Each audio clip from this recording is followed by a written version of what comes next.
أعوذ بالله من الشيطان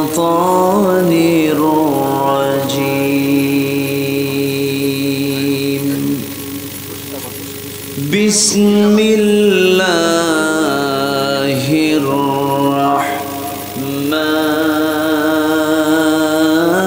الرحمن الرحيم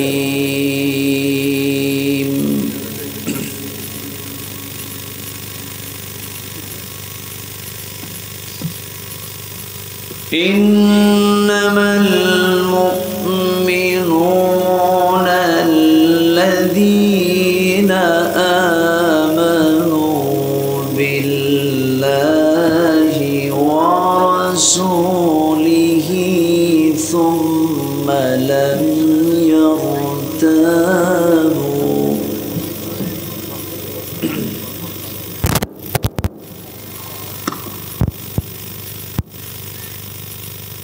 ثم لم يرتابوا وجاهدوا بأموالهم وأنفسهم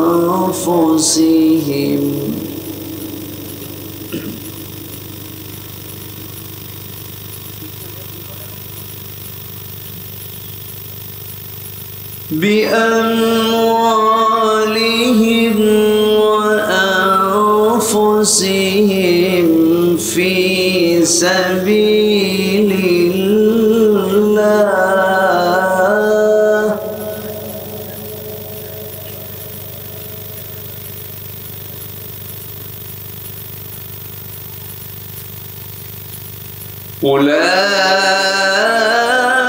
أولئك هم الصادقون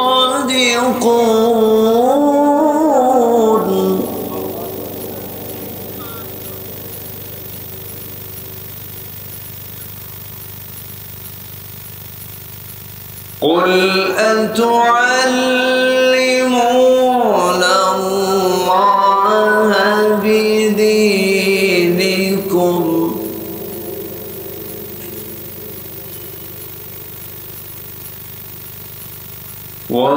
والله يعلم ما في السماوات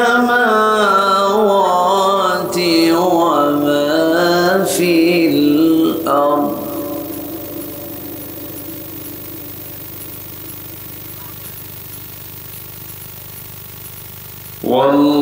والله بكل شيء عليم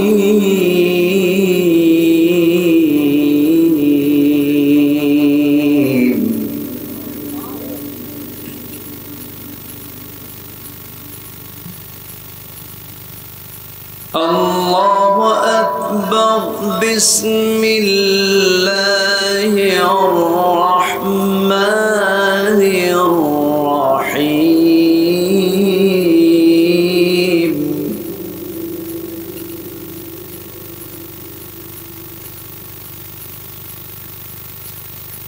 إن الله وملائكته يصلون على النبي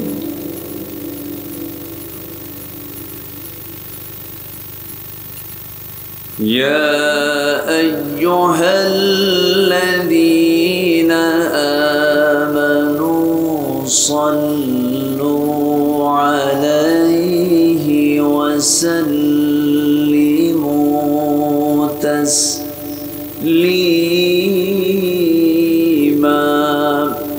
اللهم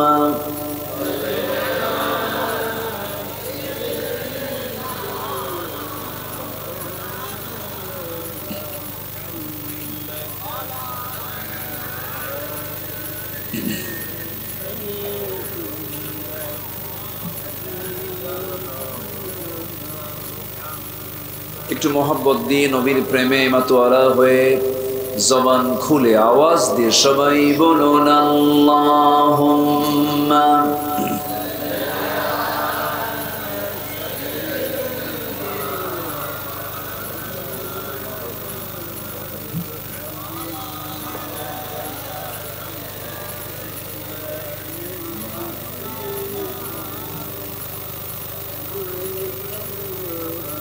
জীবনে কখনো তুমি মিথ্যা বলোনি, তাই তো তোমায় পেতে কাঁদে ধরণী, কাঁদে ধরণী। তোমারই মতো নেতা পেতে, তোমারই মতো নেতা পেতে পৃথিবী আকুল। হে রসুল, হে রসুল, আল্লাহুম্মা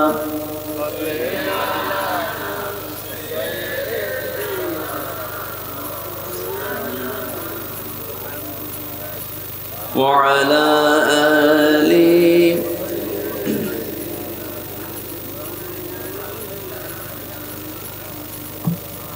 সবাই বলুন বালাগাল উলা বিকামালিহি, কাশাফাত তুজা বিজামালিহি, حسنت جميع خصاله،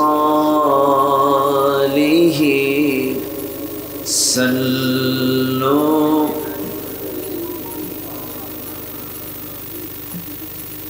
سورة يوسف بداري، حكمة لقمان باب، قاری قرآن باری، یہ دل سادمان ما بلغ العلا،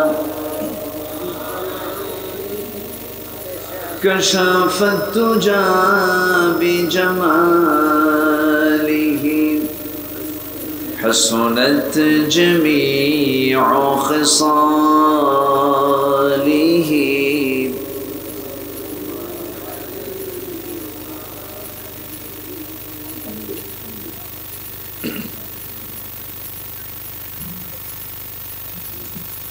খুলনা অঞ্চলের হ্যান্ডবিল কোথায়? খুলনা অঞ্চলের প্রাকৃতিক সৌন্দর্যের অপরূপ লীলাভূমি সুন্দরবন লাগোয়া অঞ্চল, সাতক্ষীরা জেলার কালীগঞ্জ উপজেলার সনকা না, আমার সামনে না দিলে বুঝবো কেন?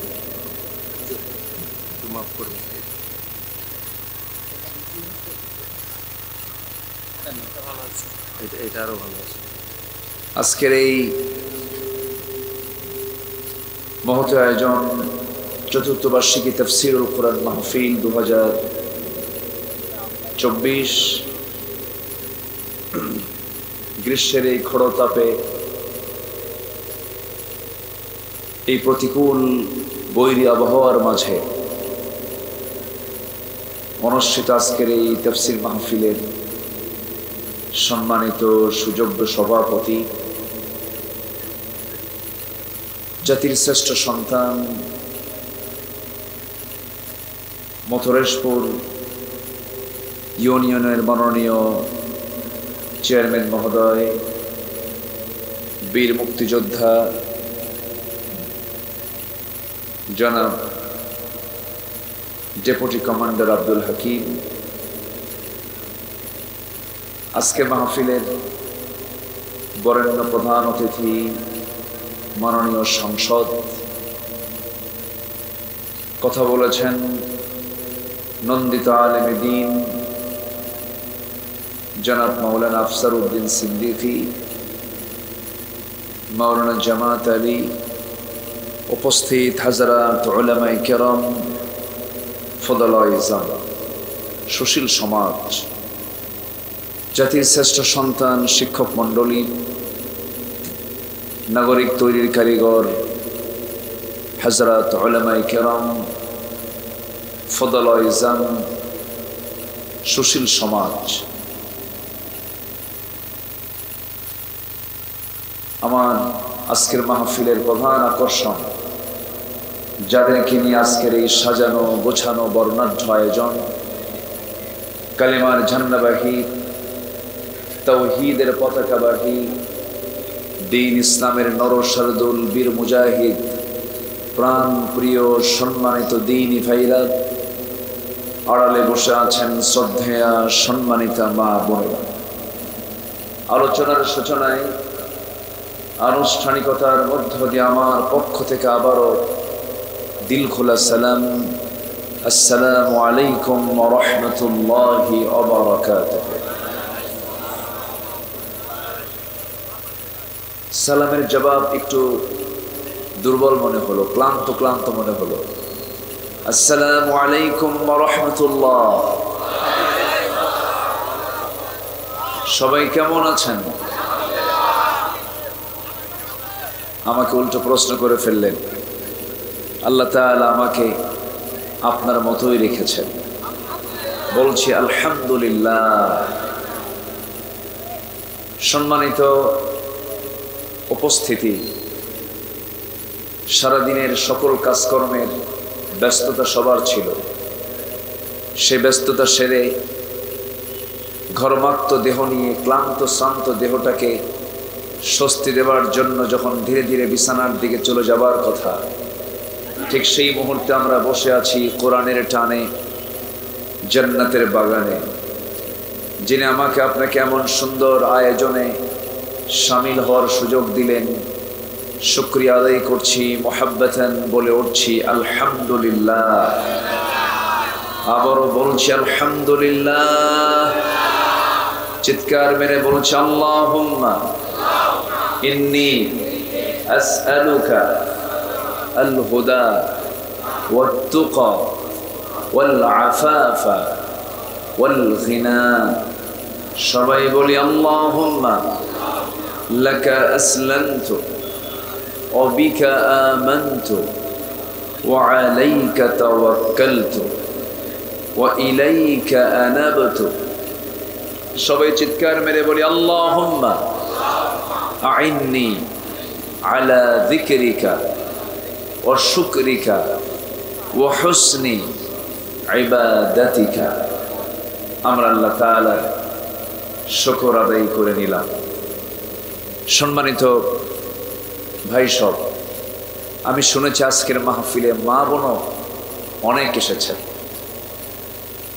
কোরআন কি শুধু পুরুষের জন্য না সবার জন্য? জান্নাত কি মেয়েদের জন্য ছোট হবে মনে হয়? বাবার সম্পত্তি যেমন মেয়েরা অর্ধেক পায় ছেলেদের, মনে হয় জান্নাতও মাদের জন্য মনে হয় অর্ধেক হবে নাকি? হ্যাঁ, এরকম হবে নাকি? পুরুষও যে জান্নাত পাবে, নারী ওই জাতীয় ওই মানেরই জান্নাত পেয়ে যাবে। বরঞ্চ আল্লাহ তাআলা জান্নাত নামক অ্যাড্রেসটা রেখে দিয়েছেন কার পায়ের নিচে? বলেন, মার পায়ের নিচে। মাটা কি কোন জাতি? মা জাতি, নারী জাতি না? তাহলে আল্লাহ তাআলা জান্নাত রেখে দিয়েছেন হলো মার পায়ের নিচে। তাহলে মার পায়ের নিচে যদি জান্নাত থাকে, তাহলে সেই মাদের জন্য জান্নাত কি দুর্বল হবে?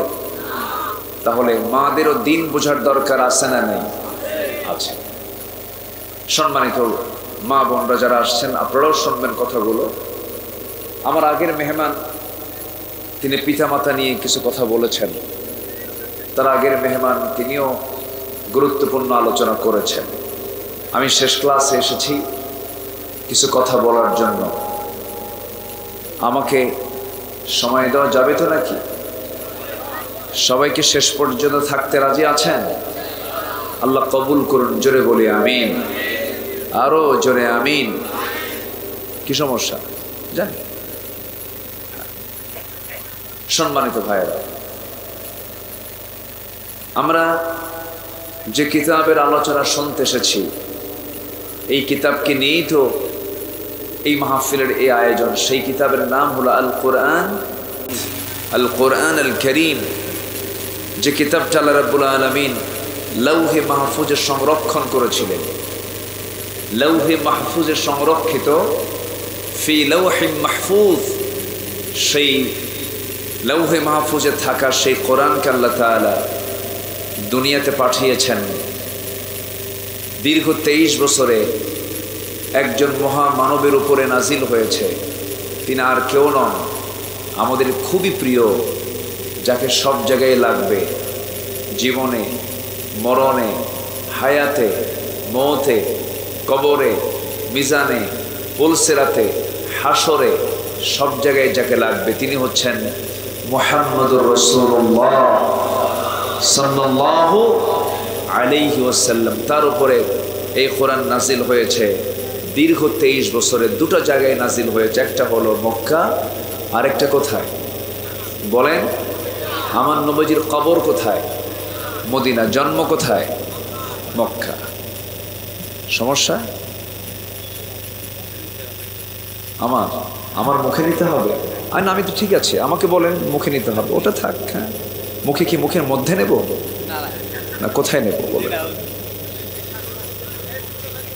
আচ্ছা, সম্মানিত হাজিরিন, আমি তো জানি যে কেমন ডিস্টেন্সে কথা বলতে হবে, তো যাই হোক, মাইক ভালো, সমস্যা নাই। হ্যাঁ, সাউন্ডও ভালো, সমস্যা। খুশি তো? আল্লাহ যেন খুশি হন। এশার নামাজ হয়েছে তো? আচ্ছা, আমার দিকে তাকান এখন। এখানে কোনো কথা বলা যাবে না। কি সমস্যা? কি ফোন আছে আপনার? ও আচ্ছা, ঠিক আছে। আমার দিকে তাকান এখন, আমাকে প্লিজ। এখানে এই মঞ্চের দিকে সবার নজর। এখানে শুধু আমি না, এখানে যেই নড়াচড়া করবে তার দিকে চোখ পড়ার সম্ভাবনা আছে না? নেই? আচ্ছা, তাহলে শুধু আমি এখানে কথা বলবো না, সবাই বলা চলো। সবাইকে পিনপতন নীরব হয়ে কথাগুলো শুনতে হবে। আমার দিকে তাকান সবাই। তাহলে আল্লাহ রাব্বুল আলামিন কোরআন নাজিল করেছেন আমার নবীর উপরে। জন্ম নিলেন মক্কায়, আর কবর হলো কোথায়? মদিনায়। এই যে 450 মাইল, আজ থেকে 1500 বছর আগে তিনি যে মক্কা থেকে মদিনায় পাড়ি জমালেন, উনি কি বেড়াতে গিয়েছিলেন মদিনায়? আসতে বলে, বেড়াতে গিয়েছিলেন? উনি কিন্তু মক্কা থেকে মদিনায় যাওয়ার কোনো দরকার ছিল না তার। কেন গেছেন, কি জন্য গেছেন, সবার কম বেশি একটু হলেও জানা আছে। রাসূল কি গেছেন মক্কা থেকে মদিনায় মাইকের এলান দিয়ে, প্রকাশ্যে ঘোষণা দিয়ে, না রাতের আধারে? তিনি কি চুরি করেছিলেন? কারো হক নষ্ট করেছিলেন? তাহলে রাতের আধারে লুকায়া জাবেলে সুরে 3 দিন আশ্রয় নিলেন। বালিশ নাই, কাঁথা নাই, চাদর নাই। কেন, কি জন্য? তাকে কেন মারার হুমকি দেওয়া হলো? তার নাগরিকত্ব কেন বাতিল করে দেওয়া হলো? তার দলীয় নিবন্ধন কেন বাতিল করা হলো? সাহাবে কেরামকে মুরগির রানের মতো 2 টুকরা করে কেন শহীদ করে দেওয়া হলো? এই প্রশ্নগুলো কি আমাদের ভিতরে জাগে না? আসতে মানে জাগে না? অবশ্যের কারণও আছে না? নাই? আচ্ছা, একটু কান লাগাবেন, আস্তে আস্তে করে আমরা কথাগুলো শুনবো। জোরে বলি ইনশাআল্লাহ। কোরআন হকের কথা বলে, কোরআন যাকাতের কথা বলে, সুদের বিরুদ্ধে কোরআন কথা বলে, কোরআন পর্দার কথা বলে, কোরআন পর্দাহীনতার বিরুদ্ধে কথা বলে, কোরআন মানুষকে সত্য শিখায়, মিথ্যাকে কোরআন কি মানে? কোরআন কি মিথ্যাকে মেনে নিতে পারে? তাহলে কোরআন যেখানে থাকবে সেখানে বাতিল কখনো টিকে থাকতে পারে না। সম্মানিত ভাইয়েরা, সেই কালামে হাকিম থেকে আমি কিছু কথা বলতে চাচ্ছি। আমার অভ্যাস অনুযায়ী সূরাতুল হুজুরাত থেকে শেষ দিকের কয়েকটা আয়াত আমি তেলাওয়াত করেছি। সূরাটার নাম কি বলেন তো? সূরাতুল হুজুরাত। হুজুরাত হচ্ছে অন্দরমহল। 4 নম্বর আয়াত থেকে এই সূরার নামকরণ করা হয়েছে। কয় নম্বর আয়াত থেকে বলেন তো? 18টি আয়াত এই সূরার। চতুর্থ নম্বর আয়াতের মধ্যে একটা শব্দ আছে হুজরাত। আল্লাহ রাব্বুল আলামিন বলেন, ইন্নাল্লাযীনা ইউনাদুনাকা মিন ওয়ারাইল হুজরাতি আকসারুহুম লা ইয়াকিলুন। এমন একটি সূরা, এটা মক্কায় নাজিল হয়েছে, এটা মদিনায় নাজিল হয়েছে। এটা হচ্ছে আদবের সূরা। আজকে যদি জাতিগতভাবে এই জাতিকে যদি শুধু সূরা হুজুরাত যদি শিক্ষা দেওয়া হতো, অন্তত এই জাতির মধ্যে কোনো প্রকার বেয়াদবি লক্ষ্য করা যেত না। একটা জাতিকে সভ্য করে, একটা জাতিকে সুসভ্য নাগরিক হিসাবে গড়ে তোলার জন্য সূরাতুল হুজুরাত একটি অনন্য একটি সূরা। আমার নবীজি একদিন বয়ান করছেন, কথা বলছিলেন। তো নবীজির বয়ানের উপরে তার কথার আওয়াজের চাইতে দুজন সাহাবী তারা কথা বলছিলেন, তাদের কথার আওয়াজটা আমার নবীর আওয়াজের চাইতে বেশি হচ্ছিল, বুলান্দ হচ্ছিল। এটা আমার নবীর কাছে খুব কষ্টের কারণ হলো। সেই দুজন সাহাবী কিন্তু দুর্বল কোনো সাহাবী নন, কোনো সাহাবী দুর্বল নন। এই দুজন সাহাবীর নাম হচ্ছে সাইয়্যিদুনা আবু বকর এবং উমর রাদিয়াল্লাহু তাআলা আনহু। নাম শুনেছেন তো? এই সাহাবীদের দাম কি সব সাহাবীর চাইতে কম না বেশি? বেশি। এই দুজন সাহাবী সামনে বসে তারা কথা বলছিলেন, আমার নবীর কথার চাইতে তাদের কথার আওয়াজটা বেশি হচ্ছিল, বড় হচ্ছিল। আমার নবীর কাছে এই আওয়াজটা, এই দুইজন সাহাবীর কথোপকথনটা আমার নবীর কাছে চরম কষ্টকর মনে হচ্ছিল। নবীজি মনে কষ্ট পাচ্ছিলেন, মনে মনে তার ভিতরে এটা চরম কষ্টের কারণ হয়ে যাচ্ছিল। সঙ্গে সঙ্গে আল্লাহর পক্ষ থেকে আমার নবীজির মনোকষ্ট দূর করার জন্য আল্লাহ রাব্বুল আলামিন সঙ্গে সঙ্গে আয়াত নাজিল করলেন, ইয়া আইয়ুহাল্লাযীনা আমানু لا ترفعوا أصواتكم فوق صوت النبي ولا تجهروا له بالقول كجهر بعضكم لبعض أن تحبط أعمالكم وأنتم لا تشعرون جربون الله أكبر ইমানদারেরা, তোমরা তোমাদের আওয়াজটা কি নবীর আওয়াজের চাইতে বড় করো না। যদি এমনটা হয়ে যায় তোমাদের আওয়াজটা নবীর আওয়াজের চাইতে বড় হয়ে গেছে, এমনটা যদি প্রমাণ হয়ে যায়, আনতাহবাতু আমালুকুম, তোমাদের আমলগুলো সব কাট করে দেওয়া হবে, নিষ্ফল করে দেওয়া হবে। তোমাদের নামাজ, তোমাদের জিহাদ, তোমাদের যাকাত সবকিছু নিষ্ফল হয়ে যাবে, সবকিছু ব্যর্থ হয়ে যাবে। এই আয়াত যখন নাযিল হলো, সেদিন থেকে শুরু করে নিয়ে সাইয়্যিদনা ওমর ফারুক রাদিয়াল্লাহু তাআলা আনহু আমার নবীর সামনে কখনো জোর আওয়াজে কথা বলেন নাই, বড় আওয়াজ দিয়ে কথা বলেন নাই। আমার নবীজি যখন ওমর ফারুককে ডাকতেন, বলতেন ওমর, তিনি উত্তরটা নিতেন এত আস্তে করে, নবীজির বারবার বলা লাগতো, ওমর তুমি কি শুনতে পাও না নাকি? অত্যন্ত আস্তে আস্তে জবাব দিতেন। রাসূল বলতেন, ওমর এত আস্তে বলো কেন? তিনি বললেন, ইয়া রাসূলুল্লাহ, খুব ভয় লাগে আপনার সঙ্গে কথা বলতে, না যদি কোনো বেয়াদবি প্রমাণ হয়ে যায় আল্লাহ তাআলা আমাকে মাফ করবেন না। এই যে একটা আদব,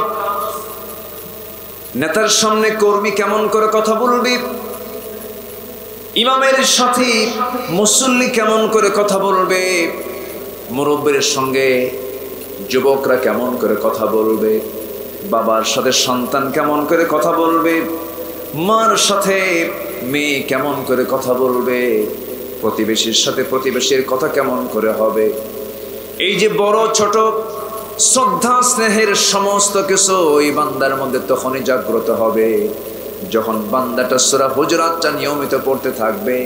যে জাতির মধ্যে সূরা হুজুরাতের বাস্তবায়ন আছে, সেই জাতি হবে পৃথিবীর সবচাইতে সুসভ্য জাতি। কিন্তু আজকে সেই সম্মান, সেই শ্রদ্ধা, সেই স্নেহ দিন দিন কি বাড়ছে না কমছে? বাড়তেছে না কমতেছে? কমতেছে। কমে গেছে? নাই তো। আগের যুগে শিক্ষক যদি হেঁটে যেতেন, কোনো ছাত্র যদি সাইকেলে চড়ে থাকতো, সাইকেল থেকে নেমে যেত, ওস্তাদ আমার শিক্ষক, সম্মানে সামনে শিক্ষকের সামনে, স্যারের সামনে আমি কেমন করে কথা বলবো, হাত পা কাঁপতো, শ্রদ্ধায় অবনত হয়ে যেত। আজকে সেই শিক্ষকের সম্মান তো দূরের কথা, শিক্ষকের দুই পা হাত ধইরা পুকুরে চুবান দেয়। আছে না, রেকর্ড আছে না? রাজশাহীর ঘটনা জানেন না আপনারা? ইসলামী বিশ্ববিদ্যালয়ের সামনে দিয়ে আজকে আমি আসলাম, এই খুলনা ডিভিশনারি ইউনিভার্সিটি, কুষ্টিয়া এবং ঝিনাইদহ সীমান্তবর্তী এলাকা শেখপাড়ায় ইসলামিক ইউনিভার্সিটি প্রতিষ্ঠিত। নামটা কি শুধু বিশ্ববিদ্যালয় না, ইসলামী বিশ্ববিদ্যালয়, ইসলামী। সেখানে প্রতিদিন এখন শিক্ষার্থীদের মাঝে বিড়ি বিক্রি হয় প্রায় 1 লক্ষ টাকা। বিড়ি খায়। একটা শিক্ষাঙ্গনে পত্রিকায় এসেছে এটা, নিউজ। তাহলে যদি বিড়ি খায় ছাত্ররা দিনে 1 লক্ষ টাকা, কি পরিমাণ সেখানে ধোঁয়া ওড়ে, ইটের ভাটা কি পারবে? ইটের ভাটা পারবে বলেন তো? পারবে। এ তো শুধু টানে, মনে ঢালাঢালি নাই মনে হয় নাকি? ঢালাঢালিও আছে। আজকে মাদকে, নেশায় ক্যাম্পাসগুলো শেষ হয়ে যাচ্ছে। এদেশের যুব সমাজকে একটা মহল চাচ্ছে এদেরকে শেষ করে দেওয়ার জন্য। যুবকরা সন্ত্রাস নির্ভর নেতৃত্বকে মানবে না। যে নেতা তোমার হাতে মদের বোতল তুলে দেবে, যে নেতা তোমার হাতে অস্ত্র তুলে দেবে, যে নেতৃত্ব তোমাকে বেনামাজি শিখাবে, সেই সমস্ত নেতৃত্বকে না বলো, তাদের মুখে জুতা নিক্ষেপ করো।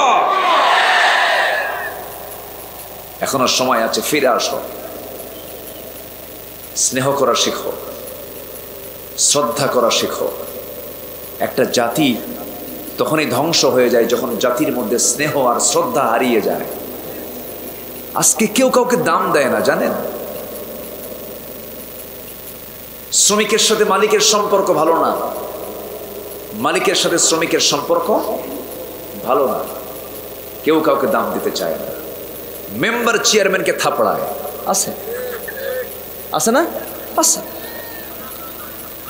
একটা মেম্বার চেয়ারম্যানকে থাপড়ায়।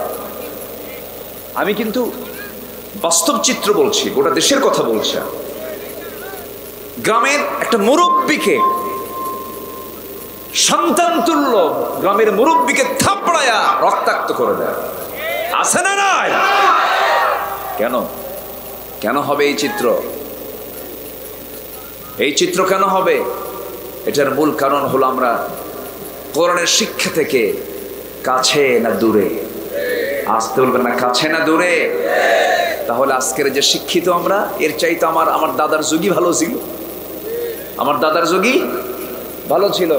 দাদার যুগে কেজি স্কুল ছিল না, ছিল ফোরকানিয়া মাদ্রাসা, বক্তবখানা ছিল, ঠিক কিনা? আমার দাদি লাগবে না, আমার দাদি মক্তবখানায় কোরআন শিখেছেন, আমার দাদা মক্তবখানায় কোরআন শিখেছেন। কিন্তু আজকে সেই জায়গা দখল করেছে কেজি স্কুল। কেজির ওজন বেশি না শেরের ওজন বেশি? কেজির ওজন বেশি না? এই জন্য বাচ্চার গায়ের যে ওজন, তার চেয়ে ব্যাগের ওজন বেশি। এতগুলো বই, ওর কাম সারা, পিঠ তো শেষ। এত বই লাগবে না। শিশুর বিকাশের জন্য, শিশুর স্নেহ শ্রদ্ধার জ্ঞান অর্জন করার জন্য বেশি কিছু লাগবে না। আগের যুগে দেখেন রাজা বাদশাদের মধ্যেও কেমন চরিত্র ছিল। মোগল সম্রাট তার সন্তানকে ওস্তাদের সামনে পড়তে দিয়েছেন। মোগল একজন সম্রাট, মোগল সাম্রাজ্যের একজন সম্রাট তার সন্তান অর্থাৎ রাজপুত্রকে পড়তে দিয়েছে হুজুরের কাছে। হুজুর অজুর পানি চাইছেন, অজুর পানি শুধু ওস্তাদের সামনেই দেয় নাই। সেই রাজপুত্র ওস্তাদকে ওযু করার জন্য পানি ঢেলে ঢেলে দিচ্ছেন। এই দৃশ্য মুঘল সম্রাট দেখতেছেন। দেখার পর আস্তে করে ডাকলেন, ওস্তাদকে ডেকে আনো। থরথর করে কাঁপতেছে ওস্তাদ, মনে মনে ভাবতেছে আজকে বুঝি রাজা এই দৃশ্য দেখে মন খারাপ করেছেন, তার সন্তান কি দেন ওযুর পানি ঢালায় দিছি, কি যেন শাস্তি আমার হয়ে যায়। মুঘল সম্রাট বলছেন, ও কোরআনের খাদেম, কোরআনের ওস্তাদ, আমার সন্তানটা আপনার খেদমত করতে গিয়েছে, কিন্তু সেই খেদমত আমি সন্তুষ্ট হই নাই। কেন, কি হয়েছে? আপনিও যে ওযু করতেছেন, আমার সন্তানটা ওযুর পানি আপনার গায়ে, আপনার হাতে, আপনার পায়ে ঢেলে দিচ্ছিল, এটা আমি সন্তুষ্ট নই। আমি সন্তুষ্ট হতাম যদি আমার সন্তানটা আপনার হাতটাও যদি ধুয়ে দিত তার হাত দিয়ে, পাটাও যদি ধুয়ে দিত তার হাত দিয়া। বোঝেন না? এগুলো পারিবারিক শিক্ষা, এগুলো পারিবারিকভাবে শিখতে হবে। সন্তানদেরকে আদব দিতে হবে। যার আদব নাই সে হচ্ছে সবচাইতে বড় ইতিম। যার বাপ মারা গেছে সে ইতিম না, বড় ইতিম না, সেই সবচেয়ে বড় ইতিম যে আদবের শিক্ষা থেকে যে বঞ্চিত হলো। লাইসাল ইয়াতীম মান মাতা ওয়ালিদাহু ইন্নাল ইয়াতীমা ইয়াতীমাল ইলমি ওয়াল আদাবি। এইজন্য আদবের দরকার আছে না নাই?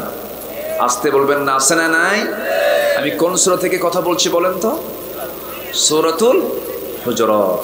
এই সূরাতুল হুজুরাতের শেষ কয়েকটা আয়াত আমি তেলাওয়াত করেছি।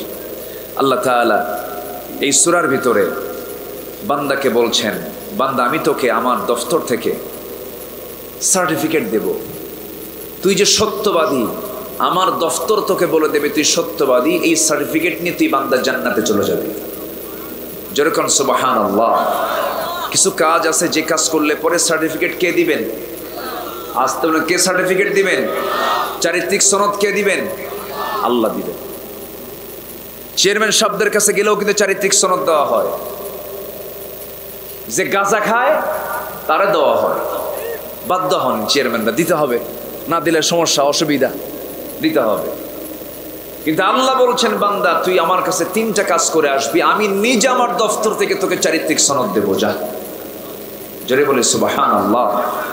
আমরা জি, আচ্ছা থাক না, সেগুলো পরে থাক। এই থামেন না, আমাকে ওই কিছু প্রশ্ন আসছে, প্রশ্নগুলো জমা করেন, আমি উত্তর দেওয়ার চেষ্টা করি। আমার কথা কি বোঝা যায়? আমার কথা বোঝা যাচ্ছে তো? বলি আলহামদুলিল্লাহ। আপনাদের এই রিসিপশন, আপনাদের এই আমার কথাকে আপনারা যত সুন্দর করে রিসিভ করছেন, এটা মুহাব্বতের একটা লক্ষণ। আলহামদুলিল্লাহ, আল্লাহ কবুল করুন। জোরে বলি আল্লাহুম্মা আমিন। তাহলে আমরা আল্লাহর দফতর থেকে সার্টিফিকেট পাবো কয়টা কাজ করলে? বলেন কয়টা কাজ করলে? আমি কি একটাও বলেছি? তাহলে আমাকে সময় দিচ্ছেন তো আপনারা? জোরে বলি ইনশাআল্লাহ। সূরাটার নাম কি বলেন তো? হুজুরাত। সূরা হুজুরাতের মধ্যে আল্লাহ তাআলা 10টা হুকুম দিয়েছেন। কয়টা হুকুম দিয়েছেন? 10টা হুকুম। এই 10টা হুকুম এবং ওই 3টা কাজ আজকে আমরা হিসাব করে শুনে বুঝে এখান থেকে বিদায় নেব আমলের নিয়তে। জোরে বলি ইনশাআল্লাহ। আসুন আমরা এখন সোজা আলোচনার দিকে যাচ্ছি। আচ্ছা বলুন তো, আমি কি আমার আলোচনার মধ্যে আমার বাবার কোনো গাল গপ্প বলতে আসছি? এরকম মনে হয়? আমার যারা আলোচনা শোনেন তো তারা কি কখনো দেখেছেন আমার কথার মধ্যে কোনো বেহুদা বাজে কোনো কথা আমি কখনো বলেছি? আমি বলিও না। আমার দেশে এমন বহু আলোচক আছে, তারে নারে বান্দরে কলা খাইছে ইন্দুরে, মঞ্চ ওঠে মাইক টাইক ফাটায় ফেলে, শব্দ মানে শব্দ বোমা আওয়াজ দিচ্ছে। আছে না নাই বলেন তো? ঠিক না? এখানে বসেও এখানকার একটা নির্দিষ্ট হক আছে না নাই বলেন তো? একটা নির্দিষ্ট হক আছে। আসুন আমরা সেই আলোচনার দিকে আস্তে আস্তে চলে যাচ্ছি। বসেন। জি ভাইজান বসেন। জি বসেন, তফাদ্দল বসেন। মাশকুর। আল্লাহ রাব্বুল আলামিন বলেন, ইন্নামাল মুমিনুনা আল্লাযীনা আমানু বিল্লাহি ওয়া রাসূলিহি সুম্মা লাম ইয়ারতাবু ওয়া জাহাদু বিআমওয়ালিহিম ওয়া আনফুসিহিম ফি সাবিলিল্লাহ উলাইকা হুমুস সাদিকুন। জোরে বলুন আল্লাহু আকবার। সূরাতুল হুজুরাত আয়াত নাম্বার 15। আল্লাহ রাব্বুল আলামিন এখানে বলছেন ইন্নামাল মুমিনুনা আল্লাযীনা, নিঃসন্দেহে মুমিন তো তারাই, আল্লাযীনা যাদের ভিতরে এক নাম্বার গুণ যাদের মধ্যে পাওয়া যাবে, যারা ঈমান আনবে কার উপরে? আসতে বলবেন না, কার উপরে? আল্লাহর উপর ঈমান কি জেনে মজবুত হবে না না জেনে মজবুত হবে? জেনে মজবুত হবে। আল্লাহকে চেনার জন্য সবচেয়ে বড় মাধ্যমটা কি বলেন? আল্লাহর সবচেয়ে বড় পরিচয় আমরা কোথায় পাই? কোরআনে পাই। এই কোরআনকে আপনি 3 ভাগ করবেন, 3 ভাগের 1 ভাগ জুড়ে আল্লাহ রাব্বুল আলামিন তার নিজের পরিচয়টা দিয়েছেন। এর মানে হলো তাওহীদের কথা আসছে 1/3। 30 পারা কোরআনের 10 পারা জুড়ে আল্লাহ রাব্বুল আলামিন তার পরিচয়টা দিয়েছেন। এই জন্য আল্লাহ তাআলা বোঝাচ্ছেন, বান্দা তুই আমাকে চিনলে পরে পৃথিবীর কোনো মহাব্বত তোর ভাল লাগবে না। আমাকে তুই চেনার চেষ্টা কর, আমাকে তুই বোঝার চেষ্টা কর, আমাকে তুই জানার চেষ্টা কর। আমি যদি তোর পছন্দের হতে পারি, আমি যদি তোর খুব কাছের হতে পারি, পৃথিবীর কেউ তোর আপন হতে পারে না। ওরে বান্দা, আমি তোর একমাত্র আপনজন রে। তোর তো কোনো অস্তিত্ব ছিল না, সবাইকে নির্গত। 1 ফোঁটা পানি থেকে আমি তোকে বানিয়ে দিয়েছি, অনস্তিত্ব থেকে অস্তিত্ব দিয়েছি, নিষ্প্রাণ থেকে প্রাণ দিয়েছি। হাল আতা আলাল ইনসানি হিনুম মিনাদ দাহরি লাম ইয়াকুন শাইআম মাযকুরা। তোমার কোনো উল্লেখযোগ্য পরিচয় ছিল না, আমি তোমাকে অস্তিত্ব দিয়েছি। তোমার ছোট্টবেলার কথা তুমি মনে করো, তুমি যখন তুমি সন্তানের বাপ হয়েছে, একটু ফিল করার চেষ্টা করো।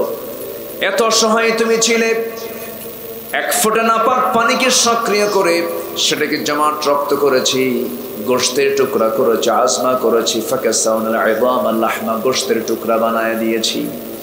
2 মাস 3 মাস যখন চলে গেছে মার পেটের মধ্যে, আমি আল্লাহ প্রাণটা ফোকায় দিয়েছি। অ্যাবর্শন করে দুনিয়া থেকে তোকে জন্মের এই দুনিয়াতে আসার সুযোগটা নাও দিতে পারতাম। তোর চোখের সামনে কত সন্তান মৃত হয়ে মার পেট থেকে বের হয়ে যায়। বান্দা, আমি তোকে কত কষ্ট করে আমি এই দুনিয়ার জাগতিক জীবনকে ভোগ করার জন্য তোর যৌবন দিয়েছি, তোর জীবন দিয়েছি। চোখের জায়গায় চোখ দিয়েছি, কানের জায়গায় কান দিয়েছি, নাকের জায়গায় নাক দিয়েছি, হাড়ের জায়গায় হাড় দিয়েছি, হাতের জায়গায় হাত দিয়েছি, পায়ের জায়গায় পা দিয়েছি। আল্লাহ রাব্বুল আলামিন বলছেন, বান্দারে আমাকে চেনার জন্য দূরে কোথাও যাওয়া লাগবে না, আকাশেও যাওয়া লাগবে না, জমিনের কোথাও যাওয়া লাগবে না। সূরা যারিয়াতের মধ্যে আল্লাহ রাব্বুল আলামিন বান্দাকে সতর্ক করে বলছেন, ওয়াফি আনফুসিকুম আফালা তুবসিরুন। বান্দা, তুমি তোমার নিজের দিকে তাকায় দেখো, কি সুন্দর করে আমি তোমাকে বানিয়ে দিয়েছি। এই 2টা ঠোঁট দিয়েছি, আলাম নাজআল্লাহু আইনাইন, 2টা চোখ দিয়েছি, ওয়ালিসান ওয়া শাফাতাইন, সুন্দর 2টা ঠোঁট দিয়েছি, ভিতরে একটা জিহবা দিয়েছি। জিহবাটা একটা গোশতের টুকরা, এই গোশতের টুকরার মধ্যে আমার একটা মেশিন দিয়েছি। আল্লাহ রাব্বুল আলামিন প্রত্যেকটা বান্দার জিহবার ভিতরে 1 নয় 2 নয় 3000-এরও বেশি স্বাদ করির বন্দোবস্ত আমার আল্লাহ জিহবার মধ্যে রেখে দিয়েছেন। যেরকম সুবহানাল্লাহ। কে স্বাদ দিয়েছেন? আসতে বলবেন না, কে স্বাদ দিয়েছেন? আল্লাহ স্বাদ দিয়ে দিয়েছেন। নাকের মধ্যে ঘ্রাণ দিয়েছেন কে? আল্লাহ দিয়ে দিয়েছেন। আল্লাহ বলছেন, বান্দারে এই সমস্ত অবদানগুলো পৃথিবীর কারণ নয়, সব অবদানগুলো আমি আল্লাহ, আমার অবদান আমি তোকে দিয়েছি। বান্দা, শুকর যদি আদায় করতে তুই আমার শুকর আদায় করবি। সবাই প্রাণ খুলে আমার সঙ্গে ঠোঁট মিলিয়ে বলুন, আলহামদুলিল্লাহি রাব্বিল আলামিন। সবাই বলুন, আলহামদুলিল্লাহি রাব্বিল আলামিন আর রাহমানির রহিম মালিকি ইয়াউমিদ্দিন ইয়্যাকা না'বুদু ওয়া ইয়্যাকা নাস্তাঈন اهدنا الصراط المستقيم صراط الذين أنعمت عليهم غير المغضوب عليهم ولا الضالين জোরে বলুন আরো জোরে বলুন প্রশংসা কার করব আমরা আস্তে বলবেন না কার তিনি কোথায় আছেন বলেন তিনি কোথায় আছেন আরশ আজিমে তিনি আছেন আর রহমানু আলাল আরশি ইস্তাওয়া তিনি আরশ আজিমের সমাসীন এবং তার ইলম সকল জায়গায় আছে না নাই তার ইলম সকল জায়গায় আছে সব তিনি চালান কোনো কিছু চালাতে নিয়ে তার কোনো ক্লান্তি নেই আল্লাহ রাব্বুল আলামিন তার পরিচয় দিতে নিয়ে এক জায়গায় বলছেন সবাই বলুন ওয়ালা ইয়াউদুহু হিফযুহুমা ওয়া হুয়াল আলিয়্যুল আযীম জোরে বলুন আল্লাহু আকবার এই আসমান জমিন পরিচালনায় দুনিয়ার শাসকদের মধ্যে ক্লান্তি আসতে পারে Joe Biden Theresa May Damodar Das Narendra Modi Vladimir Putin এই যে বড় বড় পরাশক্তিগুলো এদের মধ্যে ক্লান্তি আসতে পারে মিস্টেক হতে পারে ভুল হতে পারে ভুল হবে এটা স্বাভাবিক কিন্তু আমার আল্লাহ বলছেন বান্দারে আসমান পরিচালনা জমিন পরিচালনা সূর্য পরিচালনা সমুদ্র পরিচালনা সাতটা আসমান জমিন পরিচালনায় আমি আল্লাহ রাব্বুল আলামিন আমার মধ্যে বিন্দু পরিমাণ কোনো ক্লান্তি কাজ করে না জোরে কর সুবহানাল্লাহ তিনি আমার কে তিনি আমার কে তিনি কি শুধু আমাকে চালান না সবাইকে চালান এটা তথ্য বলি জলভাগ এবং স্থলভাগ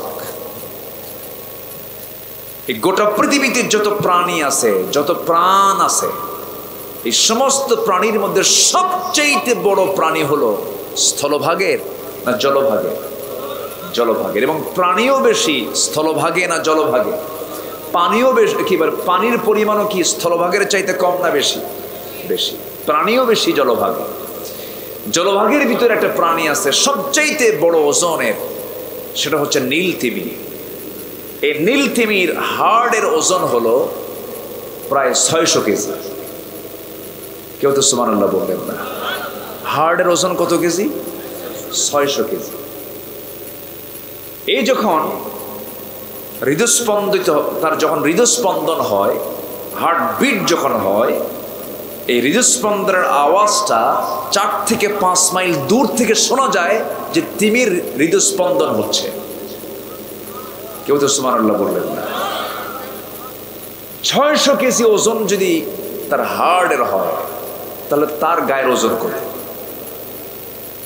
কিছু কিছু নীল তিমির ওজন হলো 120 টন 120 টন এই প্রাণীটার খাবারের দায়িত্ব পৃথিবীর কারো আছে তো নিয়েছেন কে আল্লাহ ওর খাবার তো উপরে নাই সমুদ্রের ওর খাবার হলো সমুদ্রের নিচের দিকে যাবে কেমনে অনেক কষ্ট হবে আল্লাহ তাআলা সেজন্য করেছেন কি তিমির পিঠের উপরে দিয়েছেন একটা পানির ট্যাঙ্কি একটা ট্যাঙ্কি দিয়েছেন সে ট্যাঙ্কের মুখটা খুলে ফেলে টনকে টন পানি ওই ট্যাঙ্কি ভরায় ফেলে ওজনটা বেড়ে যায় আস্তে আস্তে আস্তে আস্তে সে নিচের দিকে চলে যায় চলে গিয়ে তৃপ্তি মতো সে তার খাবারগুলো খেয়ে নিয়ে শক্তি সঞ্চয় করে আবার উপরের দিকে একটা চাপ দিয়ে উপরের দিকে উঠে ঢাকনাটা খুলে দেয় টনকে টন পানি বের করে সাঁতার কাটতে থাকে আর জিকির করতে থাকে লা ইলাহা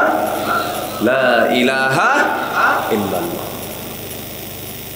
তাহলে কি আল্লাহ শুধু আমাকে চালান না সবাইকে চালান সবাইকে চালান আমি শুধু যদি সৃষ্টি জগতের বিষয় নিয়ে কথা বলি ঘন্টার পরে ঘন্টা চলে যাবে আলোচনা শেষ হবে না এক কথায় বলছে আমরা ঈমান আনবো সেই মহান রবের উপরে যে মহান রব দুর্বল না মজবুত দুর্বল না মজবুত আল্লাহ বলছেন বান্দারা আমার প্রতি ঈমান আনো এক নাম্বার আমার প্রতি বিশ্বাস রাখো এটা হচ্ছে এক নাম্বার গুণ আমাকে মানবে রাসূলকে মানবে না তা হবে না আমাকে মানতে হবে রাসূলকে মানতে হবে ইন্নামাল মুমিনুনা আল্লাযীনা আমানু বিল্লাহি ওয়া রাসূলিহি ثم لم يرتابوا وجاهدوا بأموالهم وأنفسهم في سبيل الله জোরে বলুন আল্লাহু আকবার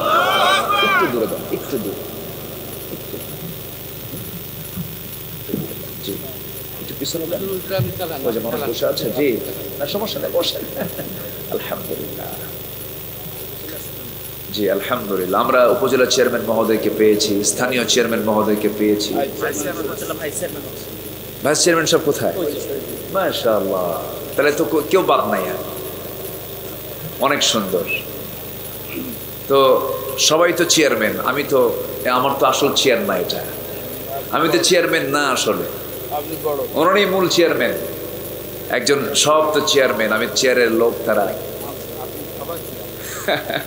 তো যাই হোক আমার কথা কি বিরক্ত হচ্ছে আপনারা বলি আলহামদুলিল্লাহ সম্মানিত ভাইয়েরা তাহলে আমরা কি দুর্বল প্রভুকে পেয়েছি না মজবুত প্রভুকে পেয়েছি যিনি তিমিকে খাওয়ান যিনি আকাশ চালান যিনি সূর্য চালান সূর্য কি কোনোদিন একটা দিনের জন্য বন্ধ ছিল আসতে বলে বন্ধ ছিল এখন কি ডুবে গেছে না আছে কোথায় আছে আমেরিকায় আছে এখন কোথায় আছে বলেন তো আপনার যদি কোনো বন্ধু আমেরিকায় থাকে ফোন দিবেন বন্ধু কোথায় কাল সূর্যের নিচে আমার সূর্য গেল কেমনে আমার কাছে আসছে আবার হেরে তোর কাছে যাবে সূর্য ডোবে না সূর্য শুধু পরিভ্রমণ করছে সূর্য শুধু কি পরিভ্রমণ করছে এখন হয়তো অনেকে বলবেন ও যে সূর্য তো ঘোরে না পৃথিবী ঘোরে আবার কেউ কেউ বলে না পৃথিবী ঘোরে না সূর্য ঘোরে মানে ওদের এখন মাথায় ঘোরে সবই ঘোরে অকুল্লুন ফি ফালাকিন ইয়াসবাহুন প্রত্যেকটা সৃষ্টি তার নিজ নিজ কক্ষপথে পরিভ্রমণ করছে আল্লাহু আকবার সূর্য ঘোরে পৃথিবীও ঘোরে কোরআন বলছে এই কথা সূরা ইয়াসিনের মধ্যে আল্লাহ তাআলা এই ব্যাপারে কথা বলে দিয়েছেন তাহলে আমি সেই আল্লাহকে বিশ্বাস করে নিয়েছি যিনি সূর্যের মালিক রব্বুল মাশরিকাইন ওয়া রব্বুল মাগরিবাইন ফাবিআইয়ি আলাই রাব্বিকুমা তুকাযযিবান তিনি সেই মহান রব যা পৃথিবীর সমস্ত সব শেষ হয়ে যাবে রাজা বাদশা কেউ থাকবে না কোনো দাপটে নেতাও থাকবে না ফেরাউন ছিল এখন আছে নাকি বলেন ফেরাউন নাই নমরুদ ছিল এখন নাই এরকম করে বড় বড় রাজা বাদশার সব বিদায় হয়ে গেছে চেঙ্গিস খানের নাম কে শোনেন নাই হালাকু খানের নাম কে শোনেন নাই আমার বন্ধুগণ মোগল সম্রাটদের নাম কে শোনেন নাই কত বড় বড় দাপটে নেতা যুগের পর যুগ বছরের পর বছর তারা ক্ষমতাকে কুক্ষিগত করে রেখেছিল কেউ তারা নাই সব দুনিয়া থেকে বিদায় নিয়েছে আল্লাহ বলছেন বান্দারে শুধু আমি থেকে যাব তুই আমাকে সন্তুষ্ট করার চেষ্টা কর পৃথিবীর সকল কিছু হলো ভুয়া ব্যাপার পৃথিবীর সকল কিছু হলো সম্পূর্ণ প্রতারণা কিন্তু আমার সঙ্গে বন্ধুত্ব করবি তোর কোনো লস হবে না আল্লাহ রাব্বুল আলামিন বলছেন কুল্লু মান আলাইহা ফান ওয়া ইয়াবকা ওয়াজহু রাব্বিকা যুল জালালি ওয়াল ইকরাম ঠোঁট মিলিয়ে সবাই বলুন ফাবিআইয়ি আলাই রাব্বিকুমা তুকাযযিবান দুনিয়ার সকল কিছু ফানা ফানা হয়ে যাবে টুকরো টুকরো হয়ে যাবে ধ্বংস হয়ে যাবে কেবলমাত্র শুধুমাত্র একমাত্র ঠিক থেকে যাবেন তিনি আমার কে সে আল্লাহর সঙ্গে বন্ধুত্ব তৈরি করব আমরা ঈমানটাকে মজবুত করে ফেলবো আল্লাহ বলছেন ঈমান যারা আনবে সেই ঈমানদার কখনো মিথ্যুক হবে না ঈমানদার কখনো হিংসুক হবে না ঈমানদার কখনো লোভী হবে না ঈমানদার কখনো অহংকারী হবে না এই সমস্ত পদগুণগুলো মানুষের মধ্যে আছে না নাই আসতে বলবেন না আছে না নাই যে মানুষের মধ্যে এমন কিছু গুণ থাকবে বদগুণ থাকবে সে কি ঈমানদার হতে পারে নাকি জীবনকে সুন্দর করতে হলে 8টা জিনিসকে আমরা ত্যাগ করব নাম্বার 1 হলো প্রতারণা ত্যাগ করব আমরা আজকে আমার দেশে মানুষ বেশি না প্রতারক বেশি বলেন হ্যাঁ বলেন মানুষ বেশি না প্রতারক বেশি প্রতারকই তো বেশি আমরা কেউ তো ভালো না সামনে দেখলে এক কথা কই আড়াল হলে আরেক কথা, এটা কি ভালো না প্রতারণা? ভালো গুণ না প্রতারণার গুণ? এটা প্রতারণা। সামনে পাইলে সালাম দেই, সামনে পাইলে দুলা ভাই, আর দূরে গেলে কিছু কইলাম না, বুঝে নেন। আচ্ছা, প্রতারণা। নাম্বার 2 হলো 8টা জিনিস যদি আমরা ত্যাগ করতে পারি আমরা বড় আল্লাহওয়ালা হয়ে যাব। ঘৃণা করব না আমরা। ঘৃণা মানুষের মধ্যে থাকতে পারে না, কারণ প্রত্যেকটা বান্দাকে বানিয়েছেন তিনি কে? আসতে বলবেন না, তিনি কে? বান্দা চুরি করে তাও কার বান্দা, বান্দা ডাকাতি করে তাও কার বান্দা, বান্দা সন্ত্রাসী করে তাও কার বান্দা? আল্লাহর বান্দা। আমরা তো সবাই আল্লাহর বান্দা। বান্দা হিসেবে কোনো বান্দাকে ঘৃণা করা যাবে না, কোনো সৃষ্টিকে ঘৃণা করা যাবে না। তবে হ্যাঁ, আমি কাউকে ভালোবাসবো কার জন্য বলেন? আবার কাউকে ভালোবাসবো না, শত্রুতা করব কার জন্য বলেন? আল্লাহর জন্য। এটাও থাকতে হবে। নাম্বার 3 হলো অবহেলা করা যাবে না। নাম্বার 4 হলো হিংসা করা যাবে না। হিংসা তো সাতক্ষীরায় নাই। আসতে কয়, হিংসা কি সাতক্ষীরায় আছে? হিংসা কিন্তু মারাত্মক জিনিস। হিংসা করবেন, হেরে যাবেন, পারবেন না। হিংসার ফলাফল হলো নিজের যে আমল নামাগুলো ছিল সে আমল নামাগুলো শেষ হয়ে যাবে। আমার নবীর হাদিস যে হিংসা করবে, কাঠ যেমন আগুন যেমন কাঠকে পুড়ে ছাই বানায় দেয়, হিংসা তার সমস্ত আমলকে জ্বালিয়ে শেষ করে দেয়। ইয়াকুম ফিল হাসাদ ফাইনাল হাসাদা ইয়াকুলুল হাসানাত কামা তাকুলুন নারুল হাতাব আও কামা ক্বালা আলাইহিস সালাতু ওয়াস সালাম। আমি প্রায় উদাহরণটা দেই। এক বেচারি বিয়ে করবে, আগের যুগে তো বিয়ে করতো ঘোড়া নিয়ে। তো সে বেচারি বিয়ে করবে, তো গ্রামের মধ্যে একজনের ঘোড়া আছে। গিয়ে বললো, ভাই তোমার ঘোড়াটা তুমি আমারে দিবা? কেন? আমার অমুক দিন বিয়া, আমি তোরে ঘোড়া দেবো না, যা। তো সে মন টন খারাপ হয়ে বাড়িতে চলে আসছে। তো কদরের রাত্রিতে মসজিদে গিয়ে দোয়া করতেছে, আল্লাহ আজকের এই রাতে তোমার কাছে আমার ব্যক্তিগত কোনো চাওয়া নাই, আমার একটাই চাওয়া, সেটা হলো ওর জন্য ঘোড়া মর। ওর জন্য কি মরে? ঘোড়া মর। এই দোয়া করে চলে আসছে। বাড়িতে এসে দেখে মার চোখে পানি, মা কান্দে। তো বলছে, মা তুমি কান্দো কেন? কি হয়েছে তোমার? আজকের এই কদরের রাতে তোমার কি কান্নাকাটি কেন? কে বাবা, তোর গরু মরছে। কি মরছে? গরু মরছে। তাহলে মালাকুল মউত ঠিকই আসছে দোয়ায়, কিন্তু ঘোড়ার কাছে না যায়, গেছে কার কাছে? গরুটা কার? যে দোয়া করছে তা। হিংসার ফলাফলে এমনই হবে। হিংসার ফলাফলে জ্বলে পড়ে হিংসুক ছাই হয়ে যাবে। যার জন্য হিংসা করা হচ্ছে তার কিছুই হবে না। হিংসার কাছে আমরা যাব না। গীবত টিবত তো নাই মনে হয়। আসতে কয়, গীবত টিবত কি আছে? গীবত কি করা জায়েজ? সূরা হুজুরাত ধরেছি আজকে। 10টা গুণের মধ্যে একটা হলো ওয়ালা ইয়াগতাব বা'দুহুম আউলিয়াউ বা'দ। তোমরা কি করবে না? একে অপরকে তোমরা গীবত করবে না, গীবতের ধারে পাশে তোমরা যাবে না। ওয়ালা ইয়াগতাব বা'দুকুম, তোমরা পরস্পরে গীবত করবে না। গীবত করা কি? আসতে কয়, আরো জোরে কোন? গীবত করা কি? আরো জোরে। হারাম। তবে হ্যাঁ, ওটাকে গীবত বলা যাবে না। যারা ইসলামের বিরুদ্ধে কথা বলবে তাদের বিরুদ্ধে আমাদের কথা বলার দরকার আছে না নাই? আসতে বলবেন না, আছে না নাই? তুমি কোরআনের বিরুদ্ধে কথা বলবে, ইসলামের বিরুদ্ধে কথা বলবে, দ্বীনের বিরুদ্ধে কথা বলবে, আলেমদের বিরুদ্ধে ষড়যন্ত্র করবে, ওই জায়গায় প্রতিবাদ করা ফরজ। ওই জায়গায় প্রতিবাদ করতে হবে। আমার বন্ধুগণ, পরনিন্দা করা যাবে না, গীবত করা যাবে না। নাম্বার 6 হলো অহংকার করা যাবে না। অহংকারী ব্যক্তি জান্নাতের গন্ধ পাবে না।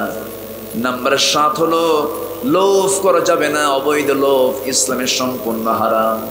অন্যের সম্পদ আপনি দেখতেছেন, আপনি দোয়া করবেন, আল্লাহ তুমি তাকে সম্পদ দিয়েছো, আল্লাহ তুমি আমাকে সম্পদ দাও। কিন্তু আপনি এমন দোয়া করতে পারবেন না তারা যেন ধ্বংস হয়ে যায়। আবার অন্যের সম্পদের প্রতি আপনি লোভী হবেন, তাও হওয়া উচিত নয়। আল্লাহ তুমি আমারও সম্পদ দাও। অবৈধ লোভ করা যাবে না। আল্লাহ রাব্বুল আলামিন লোভীকে কখনো জান্নাত দিবেন না। অবৈধ লোভ যার মধ্যে থাকবে তাকে আল্লাহ রাব্বুল আলামিন জান্নাত দিবেন না। নাম্বার 8 হলো মিথ্যা কথা। আমি যদি একটা প্রশ্ন করি, এই পৃথিবীতে একজন মানুষের জীবনে কোনোদিন একটা মিথ্যা কথা মুখ থেকে বের হয় নাই, তিনি হচ্ছেন মুহাম্মদ সাল্লাল্লাহু আলাইহি ওয়াসাল্লাম। আমরা কিন্তু সেই নবীর উম্মত।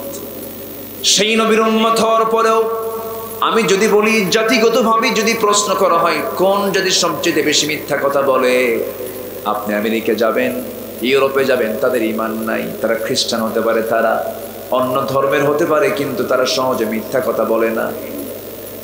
এটা বাস্তব কথা বলছি আমি। কিন্তু এই জাতির ভিতরে,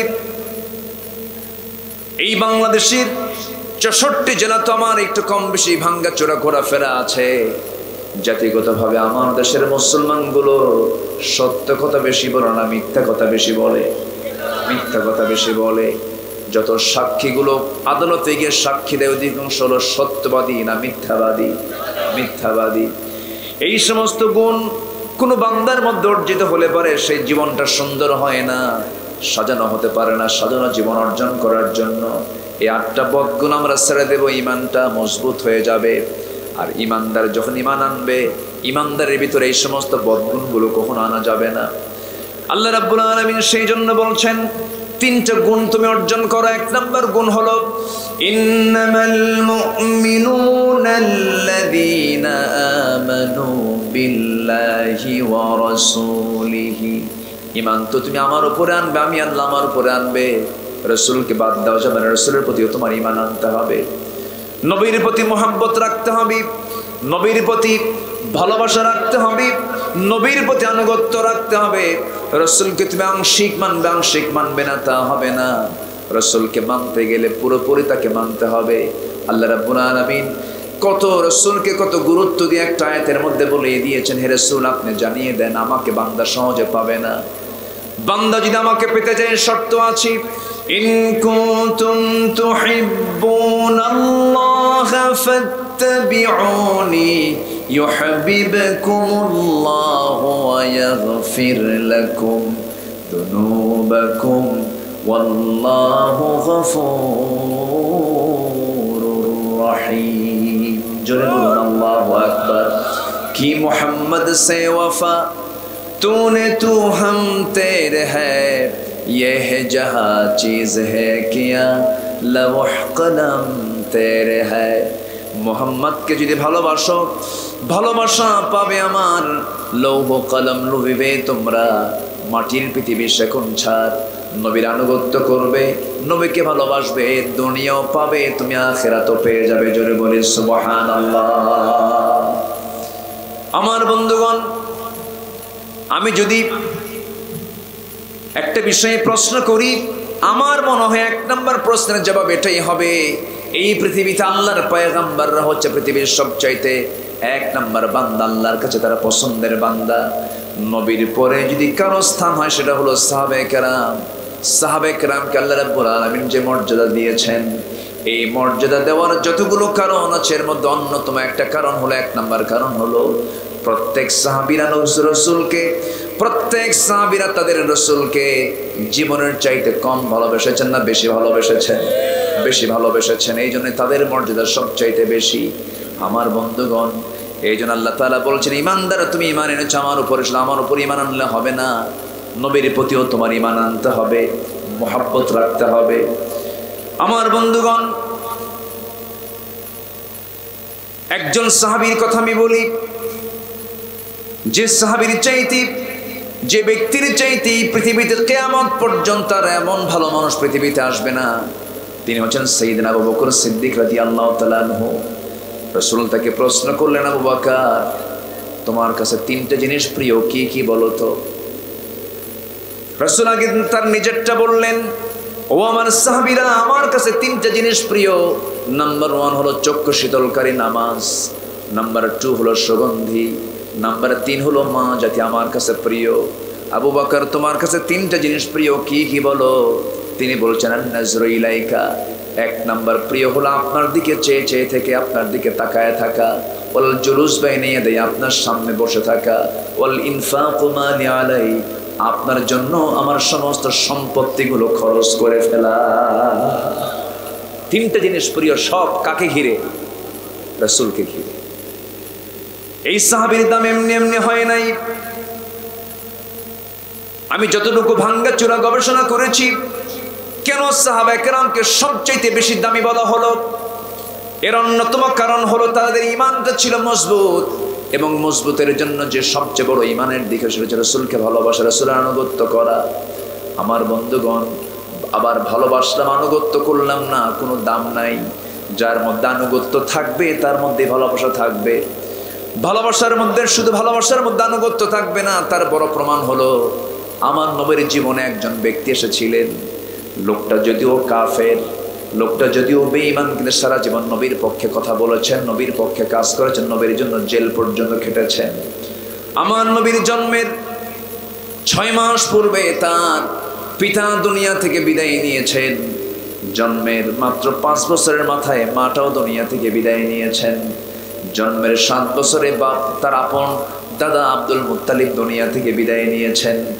ওই 8 বছর থেকে শুরু করে নিয়ে নবুয়ত প্রাপ্তির পর্যন্ত আমার নবীর ডানে বামে সামনে পিছনে থেকে সব সময় রাসূলকে পাহারা দিয়েছেন যে লোকটা আমার নবীর আপন চাচা আবু তালেব।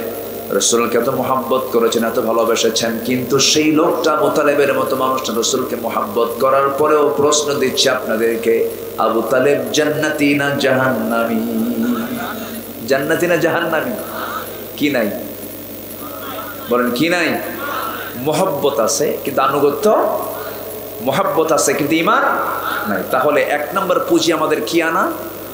বলেন কি আনা? বলেন ঈমান আনা। কষ্ট হচ্ছে আপনাদের? আচ্ছা, আমি কি আলোচনা চালিয়ে যাব? জোরে বলি ইনশাআল্লাহ।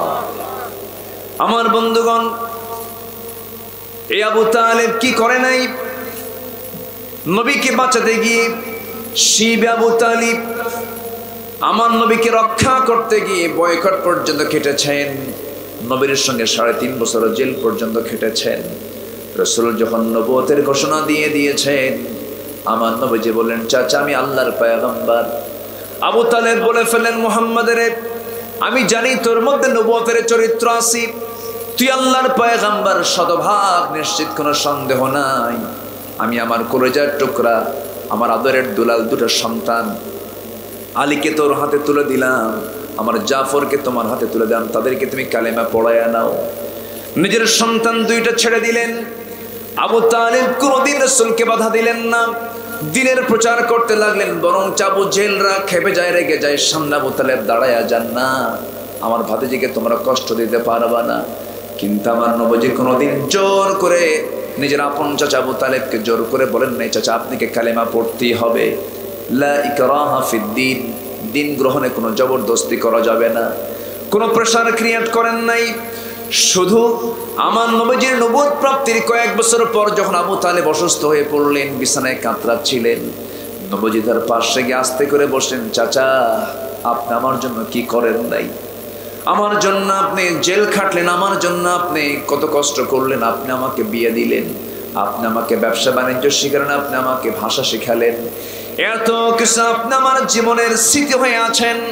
ও চাচা, পুরো কালিমা পড়া লাগবে না, শুধু আপনি একটাবার বলবেন লা ইলাহা ইল্লাল্লাহ, এতটুকুন বলবেন আমি আপনার জন্য বেহেশতের জামিন হয়ে যাব। আমি আল্লাহর কাছে গিয়ে বলবো। আবু তালেব মুমূর্ষ অবস্থা কাতরাচ্ছেন, পাশে বসে বসে তার মাথা থেকে শুরু করে পা পর্যন্ত হাতের ছোঁয়া লাগায় দিতেছেন আর বলছেন, চাচা একটাবার আপনি কালেমা পড়েন। সঙ্গে সঙ্গে বলছে, ভাতিজা আমাকে বারবার চেষ্টা করো না, আমার কপালে বুঝি ইসলাম নাই, কারণ আমি আমার বাপদাদার ধর্ম ছাড়তে পারবো না। এই যে একটা বাকামি ভাব, শেষ পর্যন্ত রাসূল আর চেষ্টা করে পারলেন না, কারণ রাসূল চেষ্টা করে পারবেন না, কারণ হেদায়েতের মালিককে। আসতে বলবেন না, হেদায়েতের মালিককে। এই জন্য আমার হেদায়েত চাইবো কার কাছে? ইহদিনাস সিরাতাল মুস্তাকিম। আমার নবীজির কাছে আয়াত নাযিল হলো, লান তাহদিনি মান আহবাবতা, আপনি যাকে ভালোবাসেন আপনি তাকে হেদায়েত দিতে পারবেন না। ইয়াহদি আল্লাহু মান ইয়াশা। আমার নবীজি হাতটা গুটায় নিলেন। আবু তালেব দুনিয়া থেকে বিদায় নিয়ে দুনিয়া থেকে চলে গেলেন। আমার নবীজির আপন চাচা হওয়ার পর আবু তালেব জান্নাতি না জাহান্নামী? কি নাই? ঈমান নাই। জাহান্নামীদের ভিতরে বর্ণনায় পাওয়া যায় সবচাইতে কম শাস্তি আবু তালেবের হবে, কারণ আমার নবীজি মুমূর্ষ অবস্থায় তার মাথা থেকে পা পর্যন্ত হাতের ছোঁয়া লাগায় দিয়েছিলেন। এই জন্য তার গোটা শরীরের কোথাও পড়বে না, কিন্তু জাহান্নামের একটা জুতা, এক জোড়া জুতা তাকে পরিধান করে দেওয়া হবে।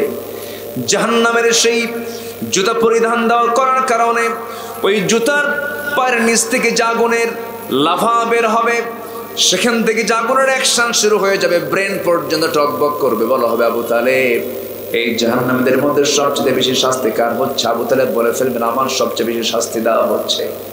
সে আবু তালেব নবীর পাশে এত কিছু করার পরও, নবীর পক্ষে এত কথা বলার পরও তার জন্য কপালে জুটেছে জান্নাত না জাহান্নাম? জাহান্নাম। তাহলে এখানে সবচেয়ে বড় বিষয় হলো ঈমান, সবচেয়ে বড় ফ্যাক্টর। মোহাব্বত করে লাভ হবে না, মোহাব্বত আবু তালেবও করেছে। নবীর প্রতি দরুদ পড়লাম, নবীর বিরুদ্ধে কথা বললাম, এটার নাম দরুদ পড়া নয়, ঠিক কিনা? আছে না নাই? নবীর প্রতি দরুদ পড়ে আবার নবীর বিরুদ্ধের দল করে, আছে না নাই?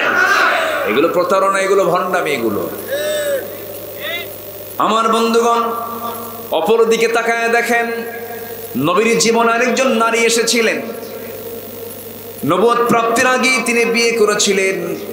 সেই বিয়ের প্রস্তাব এসেছিল সেই মহিলার পক্ষ থেকেই।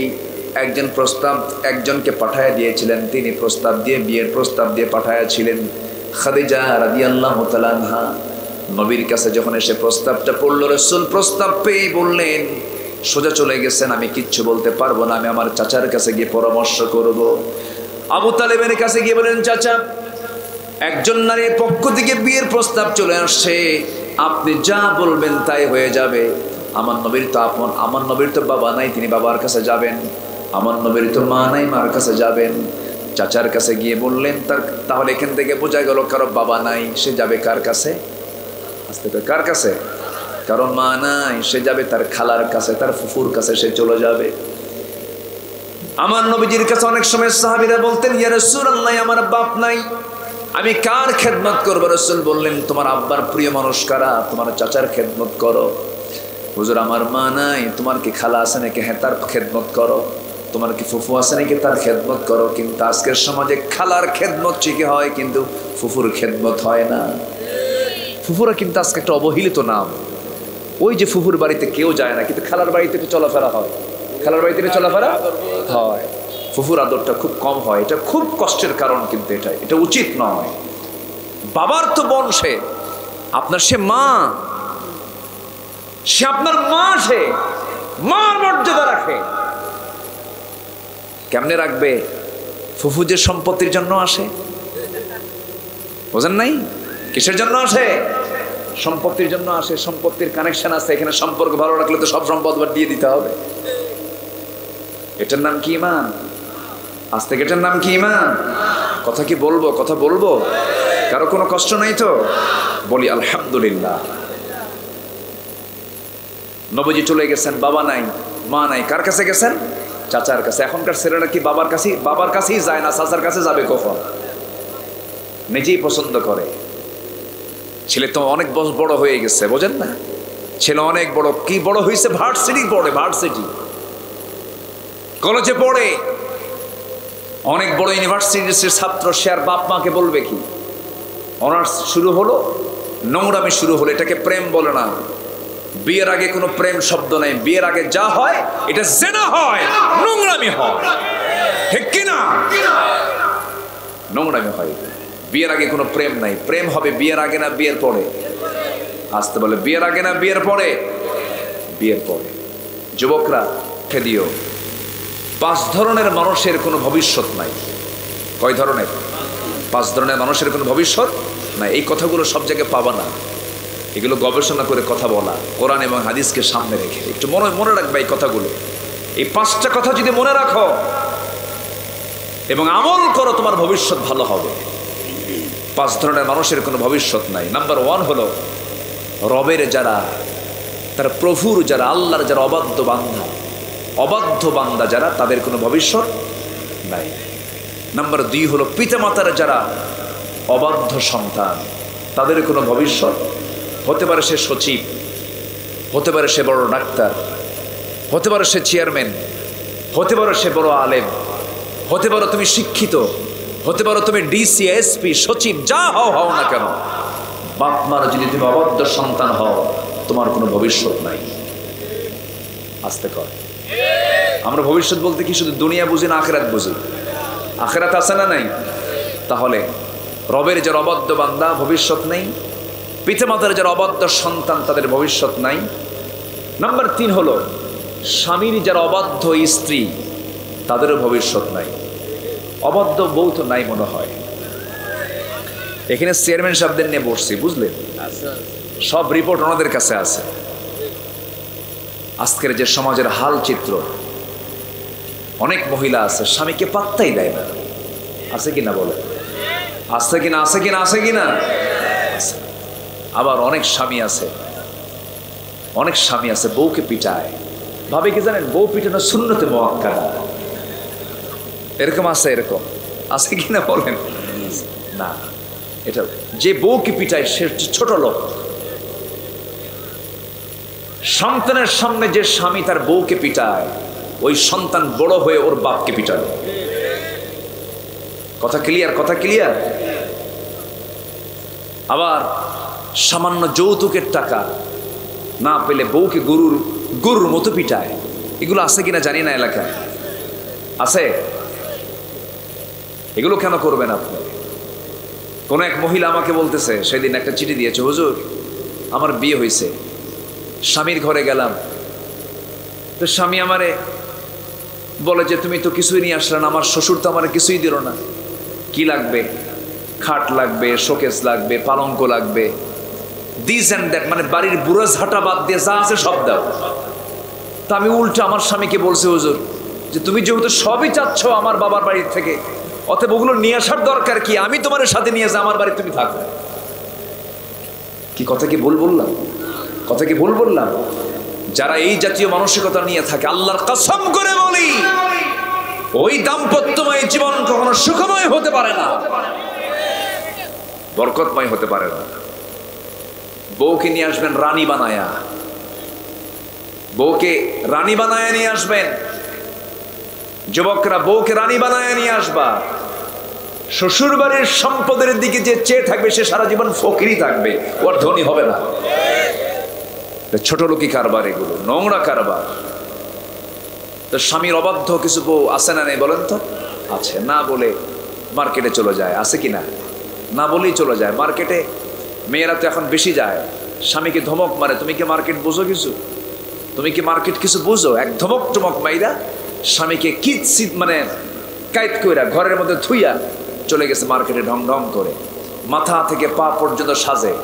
আচ্ছা, মেয়েদের যে সাজগোজ হবে এটা কার জন্য হবে বলেন তো? স্বামীর জন্য। তাহলে এই সাজগোজ কইরা মাথা থেকে পা পর্যন্ত একদম পুরো পরিপাটি হয়ে চলে গেছে মার্কেটে ঢং ঢং করে। তাহলে যাওয়ার সময় রিক্সাওয়ালা দেখলো, রিক্সাওয়ালার মজা নিল, ভ্যানওয়ালা দেখলো, ভ্যানওয়ালা মজা নিল। মার্কেটে গেল, মার্কেটে যে সেন্ট একখান লাগাইছে, মানে ঝাঁঝালো সেন্ট, এরকম মহিলা আছে না নাই বলুন? আচ্ছা, ঝাঁঝালো একটা সেন্টেন দিয়া দোকানদারের সামনে চুল টুল ছেড়ে দিয়া হাই হিল পরে আশকারা মাস্কারা যুবকের দিকে খামসারা বসে গেল, একদম ঠ্যাঙের পরে ঠ্যাং তুলে দিয়ে দোকানদারকে লক্ষ্য করে বলছে, ভাইয়া একটা শাড়ি দেখানো যাবে কি? মানে এমন সুন্দর তার বাচন ভঙ্গি, মনে হয় মানে এত সুন্দর সাহিত্যিক। ভাইয়া একটা শাড়ি দেখানো যাবে কি? দোকানদারের তো কামসার, এত সুন্দর করে কথা বলে, শাড়ি একখান বের করে নিজের গায়ে লটকা দিয়া বলে, আপা এই শাড়ি কিন্তু আপনাকে দারুণ মানাবে। ওটা আরেক বদমাইশ। হ্যাঁ, মানে এক অভিনয় করতে গেছে, ও আবার আরেক অভিনয় শুরু করছে। এই আকাম কুকাম গুলো আছে না নাই? কার বউ, কার মেয়ে, কার বোন যায়? মুসলিম পরিবারের কোন নারী এমন ধরনের আচরণ কখনো করতে পারে? আবার অনেক স্বামী আছে নিজের বউকে দেখাতে খুব পছন্দ করে, পরপুরুষকে হুন্ডায় চড়ায় গোটা সাতক্ষীরা ঘুরায়। আবার ফেসবুকে বইয়ের সুন্দর ছবি, নগ্ন ছবি পোস্ট করে বলে, প্রিয় বন্ধুরা আসুন আমার বউটাকে আমরা সবাই মিলে জামাতের সাথে দেখি। জোরে কর না। এগুলো আছে না নাই বলেন তো? চলে গেলেন, বসেন আর কিছুক্ষণ, আমরা সবাইকে নিয়ে এই তো আর কিছুক্ষণ বসেন। যাবেন? আপনিও যাবেন? আছেন তো? জি আলহামদুলিল্লাহ। আচ্ছা ঠিক আছে। তাহলে এই নোংরামি কি করা যাবে বলেন তো? এই নোংরামি করা যাবে? যাবে না। তাহলে স্বামীকেও ভালো হতে হবে, স্ত্রীকেও ভালো হতে হবে। দুজন দুজনের সার্টিফিকেট যদি দিতে পারে, আল্লাহ তাদেরকে সার্টিফিকেট দিয়ে জান্নাত দিয়ে দিবে। বলি আলহামদুলিল্লাহ, জোরে বলি আলহামদুলিল্লাহ। নাম্বার 4 হলো ওস্তাদের যারা অবাধ্য ছাত্র, শিক্ষকের যারা অবাধ্য ছাত্র, তারা জীবনে কোনোদিন তাদের ভবিষ্যৎ নাই। রবের অবাধ্য বান্দা, পিতামাতার অবাধ্য সন্তান, স্বামীর অবাধ্য স্ত্রী, ওস্তাদের অবাধ্য ছাত্র, শিক্ষকের অবাধ্য ছাত্র। নাম্বার 5 হলো সৎ নেতার অবাধ্য কর্মী। অর্থাৎ নামাজের যিনি ইমাম হচ্ছেন, মুসল্লি যদি ইমামের সঙ্গে যদি বেয়াদবি করে, তার নামাজ হয়? তার নামাজ হয়? এখানেও কিন্তু একটা ইমাম এবং মুসল্লির নেতা এবং কর্মীর মধ্যে একটা কিন্তু চিত্র আছে, আছে না নাই বলেন? এই চিত্র সমাজের মধ্যেও যারা সৎ, যারা নেতা, সৎ যারা লিডার, ইসলামিক যারা লিডার, যারা আলেম ওলামা, যারা কোরআনের নেতৃত্ব দেয়, এই জাতীয় নেতারা যারা অবাধ্য হবে, তাদের কোনো ভবিষ্যৎ নাই। আমার বন্ধুগণ, তাহলে আমি 1 নম্বর অবাধ্য বললাম কি? সেটা হলো রবের অবাধ্য হওয়া যাবে না, আল্লাহকে মানতে হবে, রসুলকে মানতে হবে, রসুলকে মোহাব্বত করতে হবে।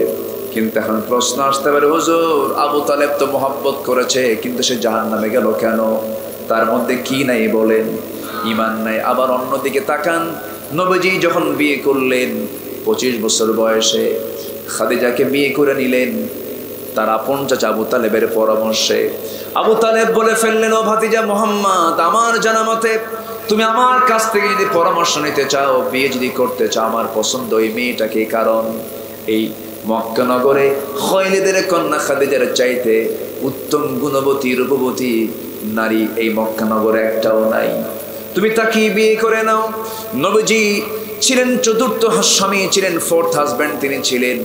বিধবার পাশে তিনি দাঁড়ালেন, বিধবাকে তিনি বিয়ে করলেন। আমার বন্ধুগণ, বিশ্বমানের বিশ্ব নবী তার জীবনটা শুরু করেছেন একজন বিধবাকে বিয়ের মধ্য দিয়ে। 25 বছরের টকবগে যুবক, রাসূলকে না বুঝে না জেনে অনেকে অনেক প্রকার মন্তব্য করে। মুহাম্মদ বিন আব্দুল্লাহ এতগুলো বিয়ে করলো কেন? নাস্তিকদের কথা কিছু আছে না নাই বলেন তো?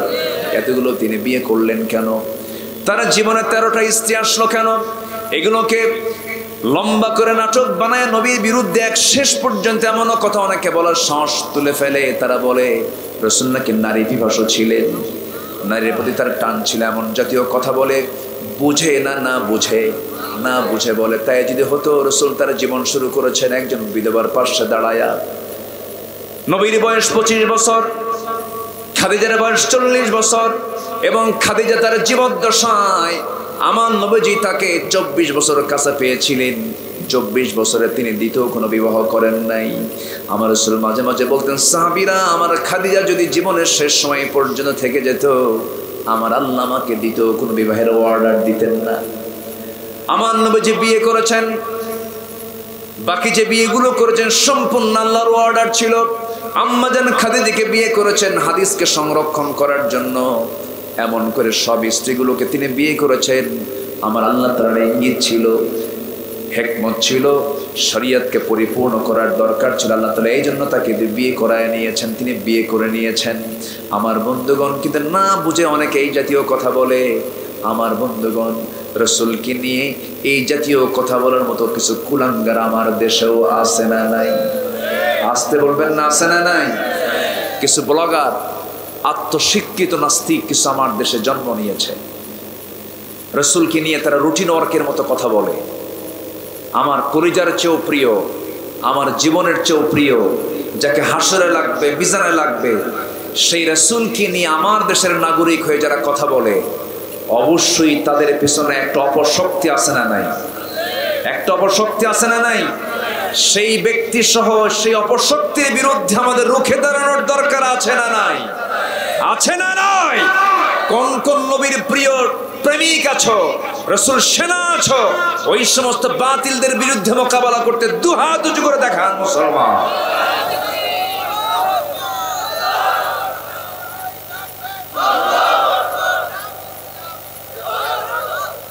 হচ্ছে না তো, স্লোগান হচ্ছে না। নারায়ে তাকবীর, নারায়ে তাকবীর। আমার নেতা তোমার নেতা,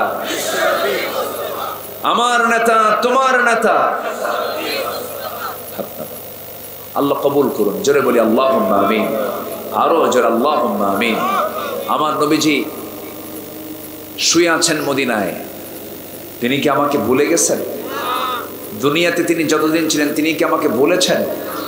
তিনি আবার সেই হাসরের ময়দান, সবার আগে হুঁশ ফিরবে আমার নবী মুহাম্মদ সাল্লাল্লাহু, সেদিনও কি তিনি আমাকে ভুলবেন? তার কথা আগে স্মরণ করবেন না আমার কথা আগে স্মরণ করবেন? আমাদের কথা স্মরণ করবেন।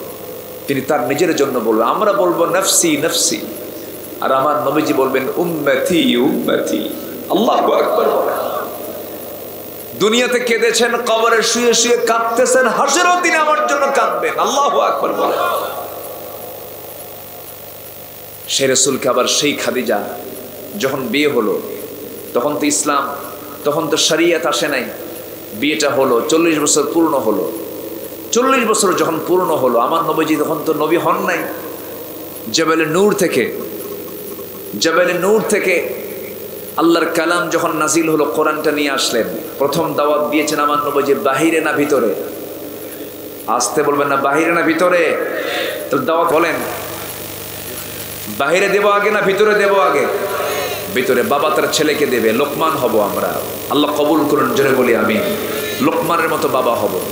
আল্লাহ তাআলা বাবা কেমন বাবা হতে হবে আল্লাহ তাআলা সূরা লোকমান নাজিল করে তা দেখিয়েছেন। আল্লাহু আকবার।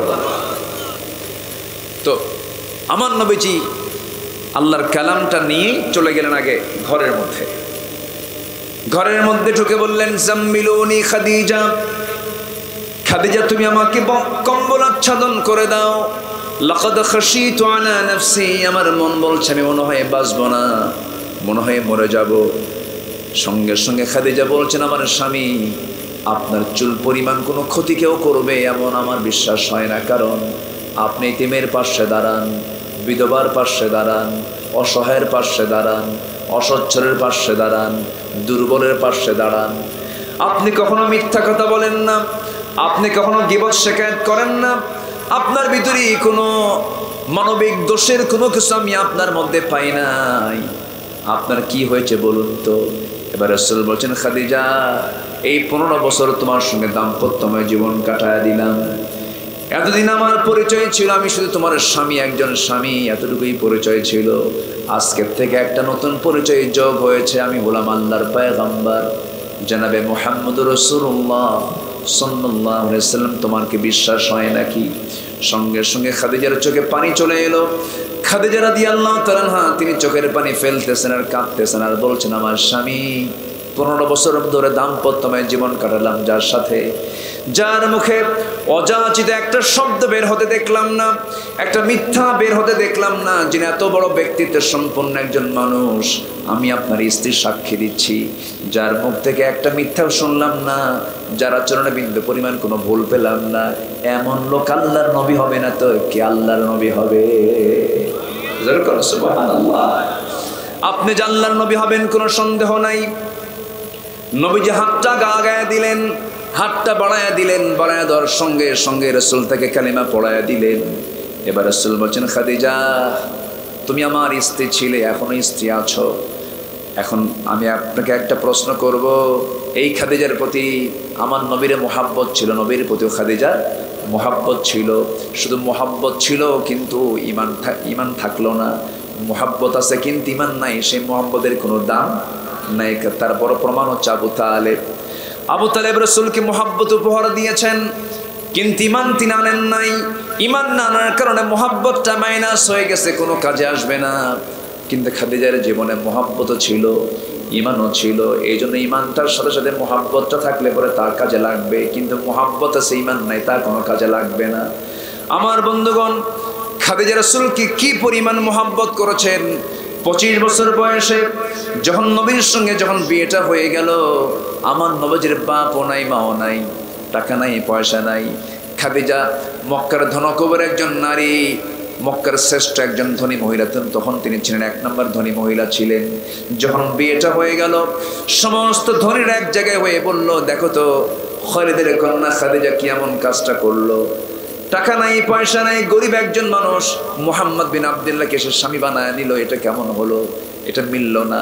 এই জাতীয় কথা যখন খাদিজার কানে চলে গেছে, খাদিজা রাদিয়াল্লাহু তাআলা না সমস্ত ধনীদেরকে ডাক দিলেন, ডাক দিয়ে বলেন, ও মক্কার ধনকুবের ধনীরা, তোমরা আমার স্বামীর সম্পর্কে কি যেন মন্তব্য করেছ আমার কানে এসেছে। আমি তোমাদের সবাইকে এক জায়গায় হাজির করে আমি 4টা প্রশ্ন করবো আমার স্বামীর সম্পর্কে। নাম্বার 1 হলো আমার স্বামীর বংশ কেমন, আমার স্বামীর চরিত্র কেমন, আমার স্বামীর চেহারা কেমন। এই জাতীয় প্রশ্ন যখন করলেন, সঙ্গে সঙ্গে সবাই বলছে আমাদের জানা মতে এই মক্কা নগরের শ্রেষ্ঠ বংশ হলো কুরাইশ, মুহাম্মদ শ্রেষ্ঠ বংশের মানুষ। নাম্বার 2 হলো চরিত্র কেমন, আমরা জানি মুহাম্মদের চাইতে উত্তম পবিত্র চরিত্রের মানুষ এই মক্কা নগরের দ্বিতীয়টা আরেকটা নাই। নাম্বার 3 হলো আমার স্বামীর চেহারা কেমন, আমাদের এই চোখে যত পুরুষ আমরা আমার জীবনে দেখেছি, মুহাম্মদ বিন আব্দুল্লাহর চাইতে উত্তম সুন্দর চেহারার মানুষ আমরা দ্বিতীয় কোনো পুরুষকে পাই নাই। নাম্বার 4 হলো আমার স্বামীর সম্পত্তি কেমন। সঙ্গে সঙ্গে সবাই গলা ছেড়ে বলে ফেললো, এটার জন্যই তো মানা করছিলাম, টাকা নাই, পয়সা নাই, ধন নাই, দৌলত নাই। সঙ্গে সঙ্গে খাদিজা বলছেন, শোনো আমার উপস্থিত সমস্ত মক্কার সমস্ত ধনকুবের ধনীরা, আমার স্বামীর সম্পর্কে 4টা প্রশ্ন করলাম। আমার স্বামীর চেহারা সুন্দর, বংশ সুন্দর, আমার স্বামীর চরিত্র সুন্দর, শুধু একটা মাত্র গ্যাপ তোমরা আমাকে বললে, তার সম্পদ নাই, টাকা নাই, পয়সা নাই। চেহারা সুন্দর টাকা দিয়ে কেনা যায় না, বংশ টাকা দিয়ে কেনা যায় না, চরিত্র টাকা দিয়ে কেনা যায় না, সম্পদ দিয়ে কেনা যায় না। কিন্তু আমার স্বামীর সম্পদ যেহেতু নাই, সম্পদ যদি কেউ কাউকে দিয়ে দেয় সে সম্পদের মালিক হয়ে যায়। তোমরা সাক্ষী থাকো, আমি খাদিজা আমার স্বামী মুহাম্মদকে খুব ভালোবাসি। এই ভালোবাসার প্রমাণস্বরূপ তোমাদেরকে জানিয়ে দিলাম, আমার জীবনের সমস্ত স্থাবর অস্থাবর সমস্ত সম্পত্তি এই মুহূর্তে আমার স্বামী মুহাম্মদকে দিয়ে দিলাম। যেরকম সুবহানাল্লাহ। এখন হয়ে গেছে মক্কার সবচেয়ে ধনী মানুষকে, বলেন বলেন বলেন, কে ধনী হয়ে গেছেন? মুহাম্মদ সাল্লাল্লাহু আলাইহি ওয়াসাল্লাম। এটা ভালোবাসা, কিন্তু ভালোবাসার সাথে সাথে খাদিজা রাসূল কি ঈমান উপহার দিয়েছেন, কি উপহার দিয়েছেন? আমরাও আমার আল্লাহর প্রতি ঈমান উপহার দেব, জোরে বলি ইনশাআল্লাহ। 1 নম্বর হচ্ছে ঈমান আনবো আমরা আল্লাহর উপরে এবং নবীর উপরে, জোরে বলি ইনশাআল্লাহ। নামাজ পড়বো কয় ওয়াক্ত? আসতে বলে নামাজ পড়বো কয় ওয়াক্ত? 5 ওয়াক্ত নামাজ পড়বেন কারা কারা? একটা হাত তুলে দেখেন তো দেখি। সবার হাত উঠছে তো নাকি? জোরে বলি ইয়া আল্লাহ, আরো জোরে ইয়া আল্লাহ। আমাদেরকে 5 ওয়াক্ত সালাত আদায় করার তৌফিক তুমি আল্লাহ দিয়া দাও। জোরে বলি আমিন, আরো জোরে আমিন, আরো জোরে আমিন। হাত নামান। আমার দেশে বহু ইমানদার আছে কিন্তু নামাজ পড়ে না, আছে না নাই? আমার দেশে ইমানদার বেশি না নামাজি বেশি? হ্যাঁ বলেন, আমার দেশে ইমানদার বেশি না নামাজি বেশি? ইমানদার বেশি। চিন্তা করেন, ইমানদার বেশি কিন্তু নামাজি কম। তাহলে ইমানদার কি বেনামাজি হয়? বলেন। ফতুয়া শোনেন, আমার ফতুয়া না, নবীর ফতুয়া। আমার রাসূল ফতুয়া দিচ্ছেন, আল ফারুকু বাইনাল মুমিন ওয়াল কাফির তারকুস সালাহ। রাসূল শক্ত কথা বলছেন, কাফের এবং মুমিনের মধ্যে পার্থক্য সৃষ্টি করে দেয় হলো নামাজ। কাফের নামাজ পড়ে না, আর ইমানদার কি নামাজ পড়ে। ইকো দেওয়ার দরকার নাই, ইকো ছাড়াই করেন, ইকো ছাড়াই আমি কথা বলি। আচ্ছা, তাহলে আমরা বেনামাজি হবো না নামাজি হবো ইনশাআল্লাহ? নিজের বউটাকে কি পর্দায় রাখবো? নিজের মেয়েকে পর্দায় রাখবো? নিজের বোনকে পর্দায় রাখবো? মনে থাকবে তো সবার? সবার কি মনে থাকবে? 14 জন পুরুষ ছাড়া পৃথিবীর সকল পুরুষের সাথে প্রত্যেক নারীর পর্দা করাকে ফরজ কে করে দিয়েছেন? আসতে বলবেন না, কে করে দিয়েছেন? তবে দুলাভাইয়ের সঙ্গে দেখা করা জায়েজ আছে? হ্যাঁ হ্যাঁ আছে, দেখা করা জায়েজ। কিন্তু দুলাভাইয়ের সঙ্গে পর্দা কয়জন করে বলে? বরঞ্চ দুলাভাই শালিকে বলে, এই মুন্ডায় ওঠ, হ্যাঁ হট হুন্ডায়, ধমক মারে। এখন শালিকে কি করবে? এলাকায় কি বলে? শালিক হয়তো নাকি। শালি এখন কি করে? ধমকের ঠেলায়, ঠিক আছে দুলাভাই উঠতেছে, হুন্ডাই চললো, ভাবতেছে দুলাভাই মানুষ গায়ের সঙ্গে গা লাগলে কেমন হয়, একটু দূরেই বসে, একটু গ্যাপ রাখে যে গায়ের সঙ্গে যেন গা টাচ না লাগে। দুলাভাই এমন দুলাভাই সামনে যে এমন ব্রেক মারে, গ্যাপ পূরণ আছে না? বলেন তো আছে। এই গ্যাপ পূরণ করার কোনো সুযোগ দেওয়া যাবে? দেওয়া যাবে যাবে না। পর্দা, কমপ্লিট পর্দা অবলম্বন করতে হবে। আল্লাহ তুমি এলাকার মা বোনদেরকে দিন মেনে চলার তৌফিক দিয়ে দাও। জোরে বলি আল্লাহুম্মা আমিন। মন তো চাচ্ছে অনেক কথা বলি, বলবো আরো? কারো কোনো সমস্যা নাই তো? তাহলে আল্লাহ তাআলা সার্টিফিকেট দিবেন কয়টা কাজ করলে পরে? বলেন কয়টা কাজ? আমি একটা বলেছি, আর কয়টা আছে? দুইটা আছে। সূরা হুজরাতের কয় শিক্ষা? বলেন কয় শিক্ষা? একটাও কি বলছি? একটাও বলিনি, মানে সাজানোভাবে একটাও বলিনি। বলেছি গীবত করো না, এটা হচ্ছে সর্বশেষ। এর আগে আরো 9টা আছে, এটা বলিই নাই। এটা কি আজকে বলবো? আমি তো এরকম শ্রোতা পাইনি কোথাও। আপনার এলাকার মানুষগুলো এত ভালো, মাশাআল্লাহ। সবাই থাকবেন আপনারা? এখনো আছেন আপনারা? সময় দিচ্ছেন আমাকে? জোরে বলি ইনশাআল্লাহ। আল্লাহ কবুল করুন। কোন সূরা বলেন তো? সূরা হুজুরাত। আমি একটু শ্রোতাকে মুখস্থ করায় ফেলি, এটা আমার মানে চেষ্টা। আমি শ্রোতাকে মুখস্থ করায় ফেলি যেন এই কথাটা যেন মনে থাকে। আমরা কি বেয়াদব হবো না আদব হবো? সূরা হুজুরাত কি শিখায়? বলেন কি শিখায়? আদব শিখায়। একদিন আবু দারদা রাদিয়াল্লাহু তাআলা আনহু সাইয়্যিদিনা আবু বকর সিদ্দিক রাদিয়াল্লাহু আনহুর সামনে সামনে হেঁটে হেঁটে যাচ্ছেন, সামনে সামনে হেঁটে হেঁটে যাচ্ছেন। আমার নবীজি বলে ফেলেন, আবু দারদা তুমি কোন ব্যক্তির সামনে দিয়ে হেঁটে যাও? তুমি কি জানো আমার আবু বকরের দাম কত? মা তলাআতিশ শামসু ওয়ালা গারাবাত, কোন সূর্যোদয় হয়নি, অস্ত যায় নাই, সেই ব্যক্তির উপরও দিয়া যে আবু বকরের চাইতে উত্তম হতে পারে। আমার আবু বকরকে ডিঙ্গি তুমি সামনে যেতে পারো না, তুমি পিছে পিছে থাকো। এই যে আদবগুলো আল্লাহ রাব্বুল আলামিন সূরা হুজরাতের মধ্য দিয়ে শিখিয়ে দিয়েছেন। বাবার কথার আওয়াজ বড় হবে না, ছেলের কথার আওয়াজ বড় হবে। বলেন বলেন বলেন। আর এখন সমাজে কার কথার আওয়াজ বড়? বলেন। ছেলের কথার আওয়াজ বড়। আপনি বলেন স্বামীর কথার আওয়াজ বড় হবে না বউয়ের কথার আওয়াজ বড় হবে? কিন্তু আজকের সমাজে কিছু কিছু ক্ষেত্রে দেখা যায় কার আওয়াজ বড়? বউয়ের আওয়াজটাই বড়, স্ত্রীর আওয়াজটাই বড়। এই যে এলোমেলো ভাবগুলো দেখা যাচ্ছে, শিক্ষক ছাত্রকে দেখি লাফ মেরে দাঁড়ায় যায়, ছাত্রটা সন্ত্রাসী কায়দায় স্যারের রুমের মধ্যে ঢোকে আর বলে স্যার সোজা হয়ে যান, নচেত খাইয়া ফালাবো। আছে না? আছে। এই যে অবস্থাগুলো, এই সিচুয়েশনগুলো তৈরি হওয়ার মূল কারণ হলো পরকালীন চিন্তা বান্দার মধ্যে নাই, পরকালীন শিক্ষা বান্দার মধ্যে নাই। আল্লাহ বলছেন বান্দারে আমি তোকে সূরা হুজরাতটা দিলাম, আদবটা ঠিক কর। সূরা হুজরাতের 10টা শিক্ষা। 1 নাম্বার হলো ফাতাবায়ানু, 1 নাম্বার হলো তোমরা ডিসকাস করবে, তদন্ত করবা। কোনো কথা শোনা মাত্রই বিশ্বাস করবে না। আপনার কাছে কেউ নিউজ নিয়ে আসছে, সেই নিউজটা শুনে আপনি হেরে যাবেন না, আগে আপনি বর্ণনা করতে যাবেন না। একটা নিউজ চলে আসছে, এটাকে শুনবেন, সময় দিবেন, তদন্ত করবেন, ডিসকাস করার পর সত্য যাচাই করে এরপরে আপনি বলবেন। না বললে এটা আপনার জন্য গুনার কারণ হয়ে যাবে। নাম্বার 2 হলো ফাসলিহু, সংশোধন করতে হবে। দুজনের মধ্যে কোনো গন্ডগোল লেগেছে, গন্ডগোলটাকে বাড়ানো দরকার না, সংশোধন দরকার, সংশোধন দরকার। দুইজনের মধ্যে সেই বান্দার সবচেয়ে শ্রেষ্ঠ বান্দা রাসূল বলেছেন, 2 বান্দার মধ্যে গন্ডগোল হলো, এই বান্দার মধ্যে যে বান্দা সংশোধন করার জন্য যে আগে 1 কদম ফেললো, আল্লাহ তাকে সবচেয়ে বেশি সওয়াব দিয়ে ভরপুর করে দেয়। যার মুখে সরি আছে সে পৃথিবীর কোথাও ঠকবে না। স্বামী স্ত্রীর মধ্যে দ্বন্দ্ব লেগেছে, দেখবেন স্বামীও বাঁকা হয়, বউটাও বাঁকা হয়। এই স্বামী স্ত্রীর দ্বন্দ্ব চেয়ারম্যান মেটাতে পারবে না, কোনো হুজুর মেটাতে পারবে না। যে স্বামী স্ত্রীর মধ্যে দ্বন্দ্ব হয়, এই দ্বন্দ্ব মেটানোর জন্য স্বামী স্ত্রীর মধ্যে একটা গুণ সবসময় রাখতে হবে, সেটা হলো ভুল হওয়া মাত্রই বলতে হবে সরি, আমাকে মাফ করে দাও, ভুল হয়ে গেছে।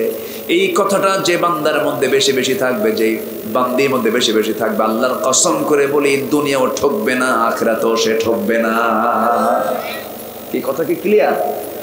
বউ একদিকে থাকে, স্বামী আরেক দিকে থাকে।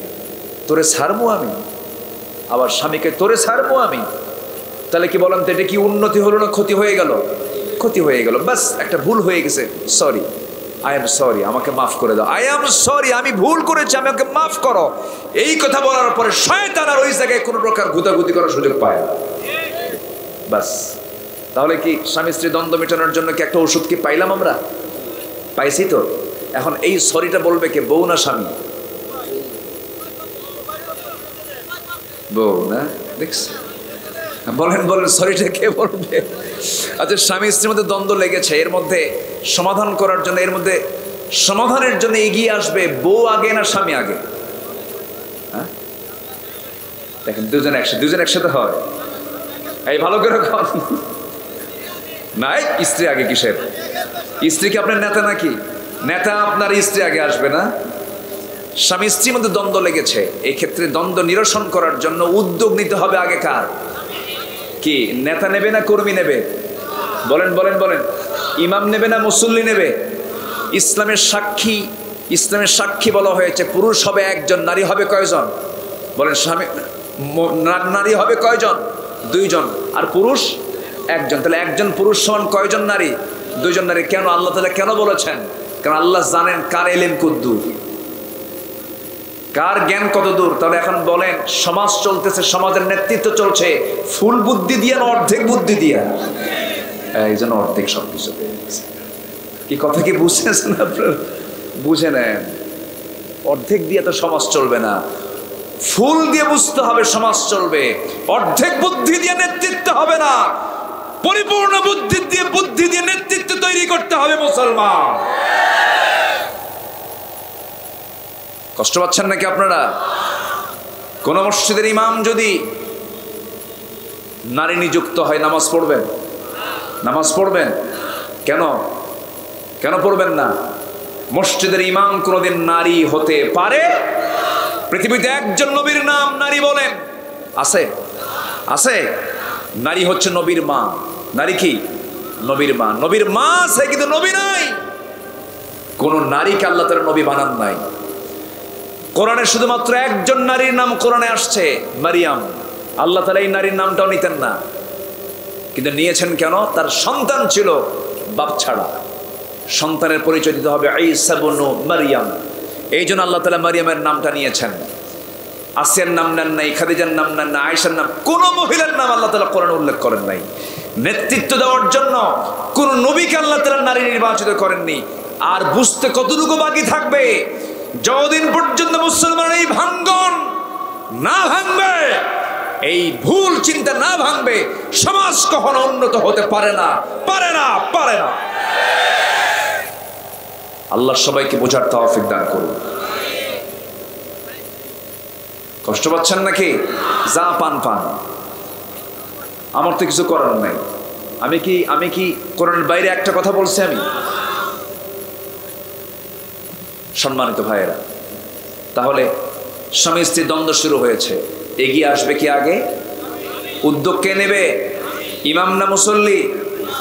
আচ্ছা, স্বামীর দাম বেশি না বইয়ের দাম বেশি? উরি বাপ, দেখেন কি জোরে জোরে কয়। আচ্ছা, প্রশ্ন থাক, আমি প্রশ্ন উত্তর দেই না। আসেন দোয়া করি নাকি? আরো কথা বাকি আছে? আলহামদুলিল্লাহ বলেন, আলহামদুলিল্লাহ। তাহলে স্বামীকে উদ্যোগ নিতে হবে। বউ যদি খুব রাগ করে, সংসার করবই না তোমার সাথে। মেয়েরা, কিছু কিছু মহিলা আছে, রাসূল তাদেরকে লানত করেছেন। কিছু কিছু মহিলা আছে, সকালেও তালাক চাই, বিকেলেও তালাক চাই। আছে কিনা? আছে না? কিছু আছে না? এই জন্য তালাকের দায়িত্ব আল্লাহ পাক দিয়েছেন নারীকে না পুরুষকে? পুরুষকে দিয়েছেন। যদি নারীকে যদি দায়িত্ব দেওয়া হতো, সকাল বিকাল তালাক হতো। এই জন্য ডিপার্টমেন্ট আল্লাহ তাআলা মেয়েদেরকে রাখেন নাই। তো উদ্যোগ নিতে হবে স্বামীকে। স্বামী উদ্যোগ নেবেন, ধৈর্যের পরিচয় দিবেন। স্বামীর দায়িত্ব হচ্ছে এটাকে মীমাংসা করা, সমাধান করা। চেয়ারম্যান সমাধান করতে পারবে না, কোনো মেম্বার সমাধান করতে পারবে না। আপনার স্বামী স্ত্রীর ইন্টারনাল সম্পর্ক কোনো জটিলতা সৃষ্টি হয়েছে, এটাকে সমাধান করার জন্য আপনাকে উদ্যোগ নিতে হবে। আপনি উদ্যোগ নিয়ে স্যারের মানসিকতা নিয়ে আপনাকে চলতে হবে। আপনাকে ভাবতে হবে আমার অর্ধেক হচ্ছে সে। অর্ধেক কে করেছেন? কে করে দিয়েছেন? আল্লাহ করে দিয়েছেন। এতে আল্লাহ তাআলা খাটো করেননি নারীকে, অবশ্যই আল্লাহ তাআলা নারীকেও সম্মান দিয়েছেন, নারীকে মর্যাদা দিয়েছেন। কিন্তু সবাই যদি নেতা হয়, কর্মী হবে কে বলেন? সবাই কি নেতা হবে? সবাই তো নেতা হবে না। আল্লাহ তাআলা অনুগত করে দিয়েছেন, আর রিজালু কাওয়ামুনা আলান নিসা। আল্লাহ তাআলা পুরুষকে নারী জাতির নেতা বানিয়েছেন, পরিচালক করেছেন। এর মানে কি কর্মী ছাড়া কি নেতা আছে বলেন তো? যেই দলের কর্মী আছে নেতা নাই, দাম নাই। যে দলের নেতা আছে কর্মী নাই, সেই দলের কোনো দাম আছে? সে নেতার কোনো দাম আছে? দাম নাই। তাহলে নেতারও দরকার আছে, কর্মীরও দরকার আছে। সেই স্বামী কেমন করে স্বামী হবে যার বউ নাই? আর যে বউ কেমন করে বউ হবে যার স্বামী নাই? উভয়েরই দরকার আছে, কিন্তু অবশ্যই নেতার জন্য নির্বাচিত একটা বিষয় দরকার আছে না নাই? সেটাকে করেছেন আল্লাহ তাআলা নারীকে না পুরুষকে? পুরুষকে। ফাসলিহু, সমাধান করবে, দ্বন্দ্ব লাগাবে না, সমাধান করবে, সংশোধন করবে। নাম্বার 3 হলো ওয়াকসিতু, ন্যায় বিচার করবে, অন্যায় বিচার করবে না।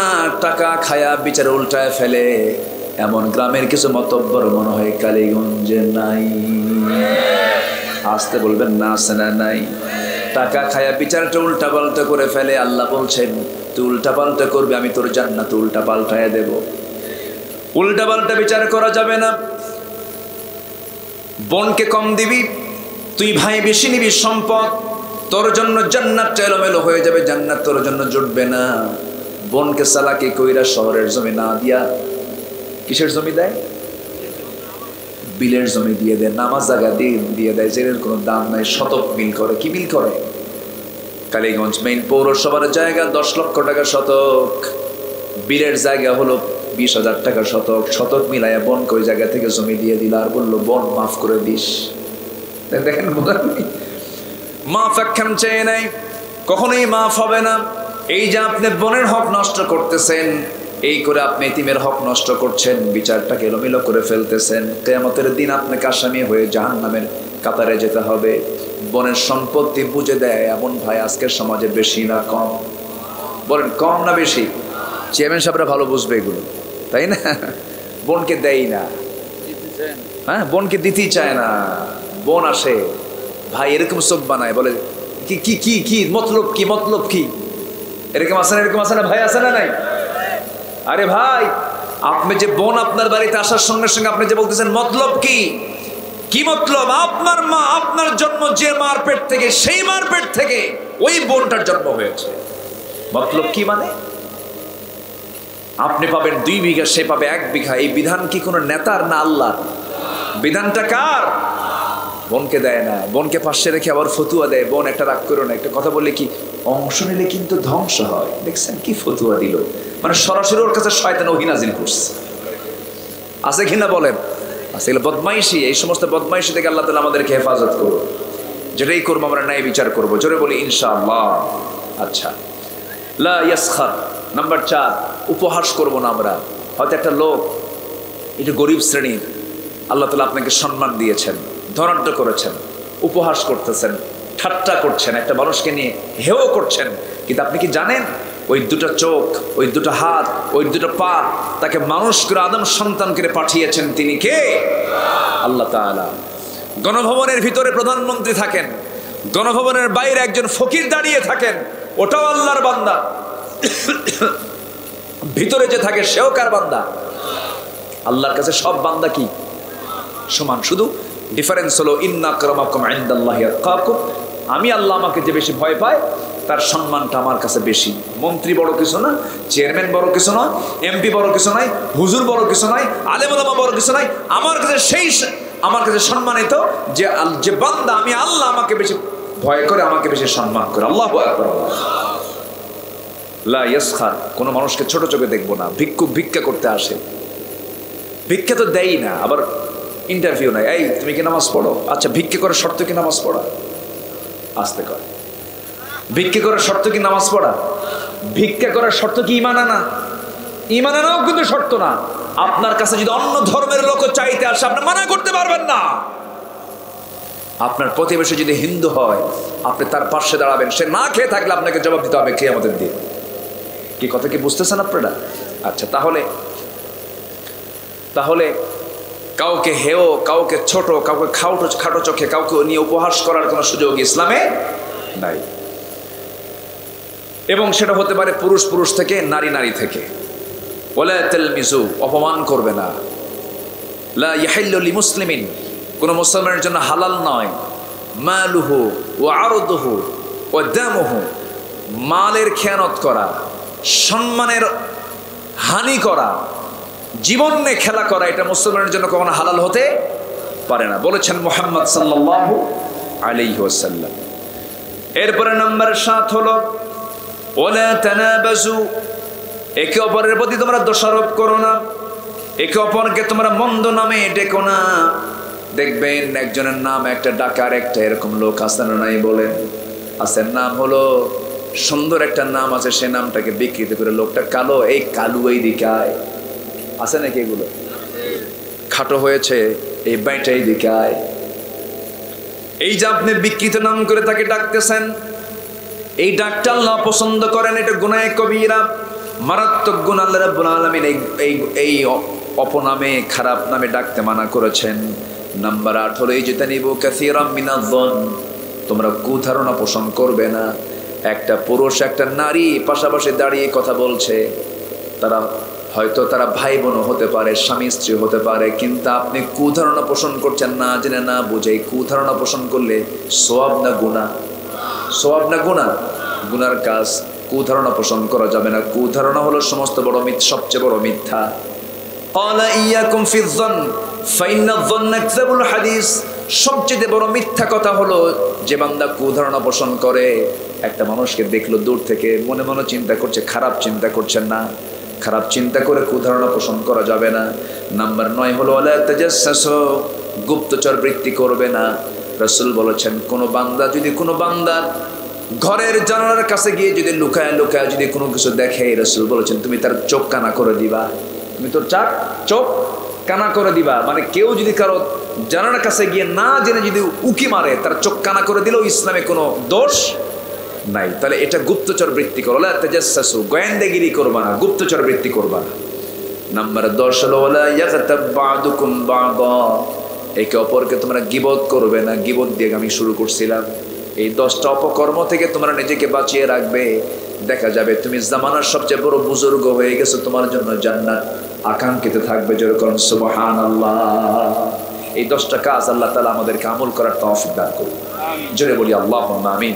মন চাচ্ছিল অনেক কথা বলি, কিন্তু রাত তো অনেক হয়ে গেছে, যা হয়েছে আমরা বলে ফেলি আলহামদুলিল্লাহ। আরো জোরে বলি আলহামদুলিল্লাহ। 2 ঘন্টা সময় গেল কেমন আমি বুঝলাম না। হ্যাঁ,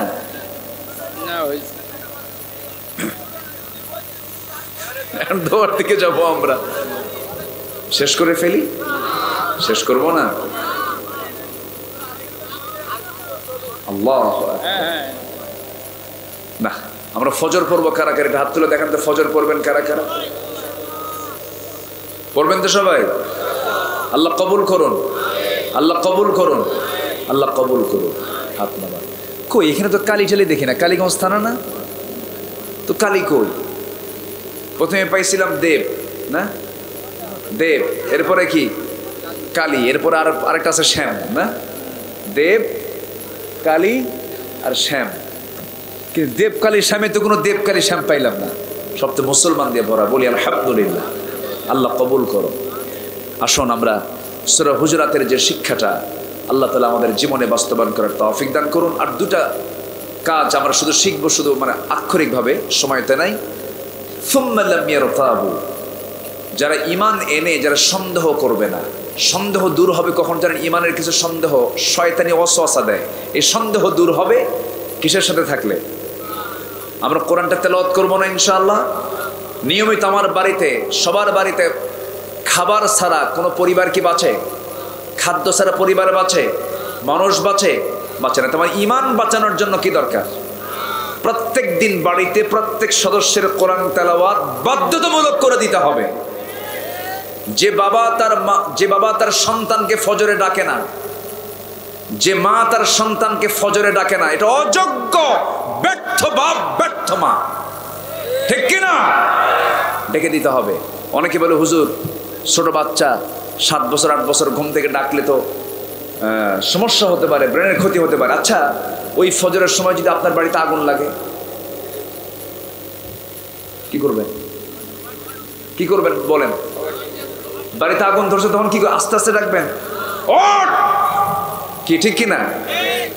টান মেরে তুলে কোনো মতো জীবন বাঁচানোর জন্য সব নিয়ে বের হয়ে আসবেন। সুযোগও পাবেন না যে আমার কোথায় সোনার গহনা আছে, কোথায় কি আছে, টাকা পয়সা আছে, কিচ্ছু না। জান বাঁচাই আগে। আগুন থেকে বাঁচার জন্য দৌড় মেরে ছুটে চলে যাবেন বাঁচানোর জন্য। জাহান্নামের আগুন থেকে বাঁচার জন্য সন্তানকে নিয়ে, আয় বাবা জাহান্নামের আগুনকে ভয় কর, চল মসজিদে যাই। আল্লাহু আকবার বলেন। এই চেতনা আমরা লালন করব, জোরে বলি ইনশাআল্লাহ। আল্লাহ তুমি প্রত্যেক পরিবারকে নামাজি বানাও, প্রত্যেক মাদের ভিতরে পর্দা ঢুকায় দাও। এই গ্রামকে তুমি আল্লাহ বেনামাজি মুক্ত গ্রাম বানিয়ে দাও, যে গ্রামে কোনো বেনামাজি থাকবে না, এমন সুন্দর পরিবেশ এই গ্রামকে তুমি আল্লাহ বানিয়ে দাও। প্রত্যেকটা মসজিদকে তুমি আবাদি মসজিদ বানায় দাও।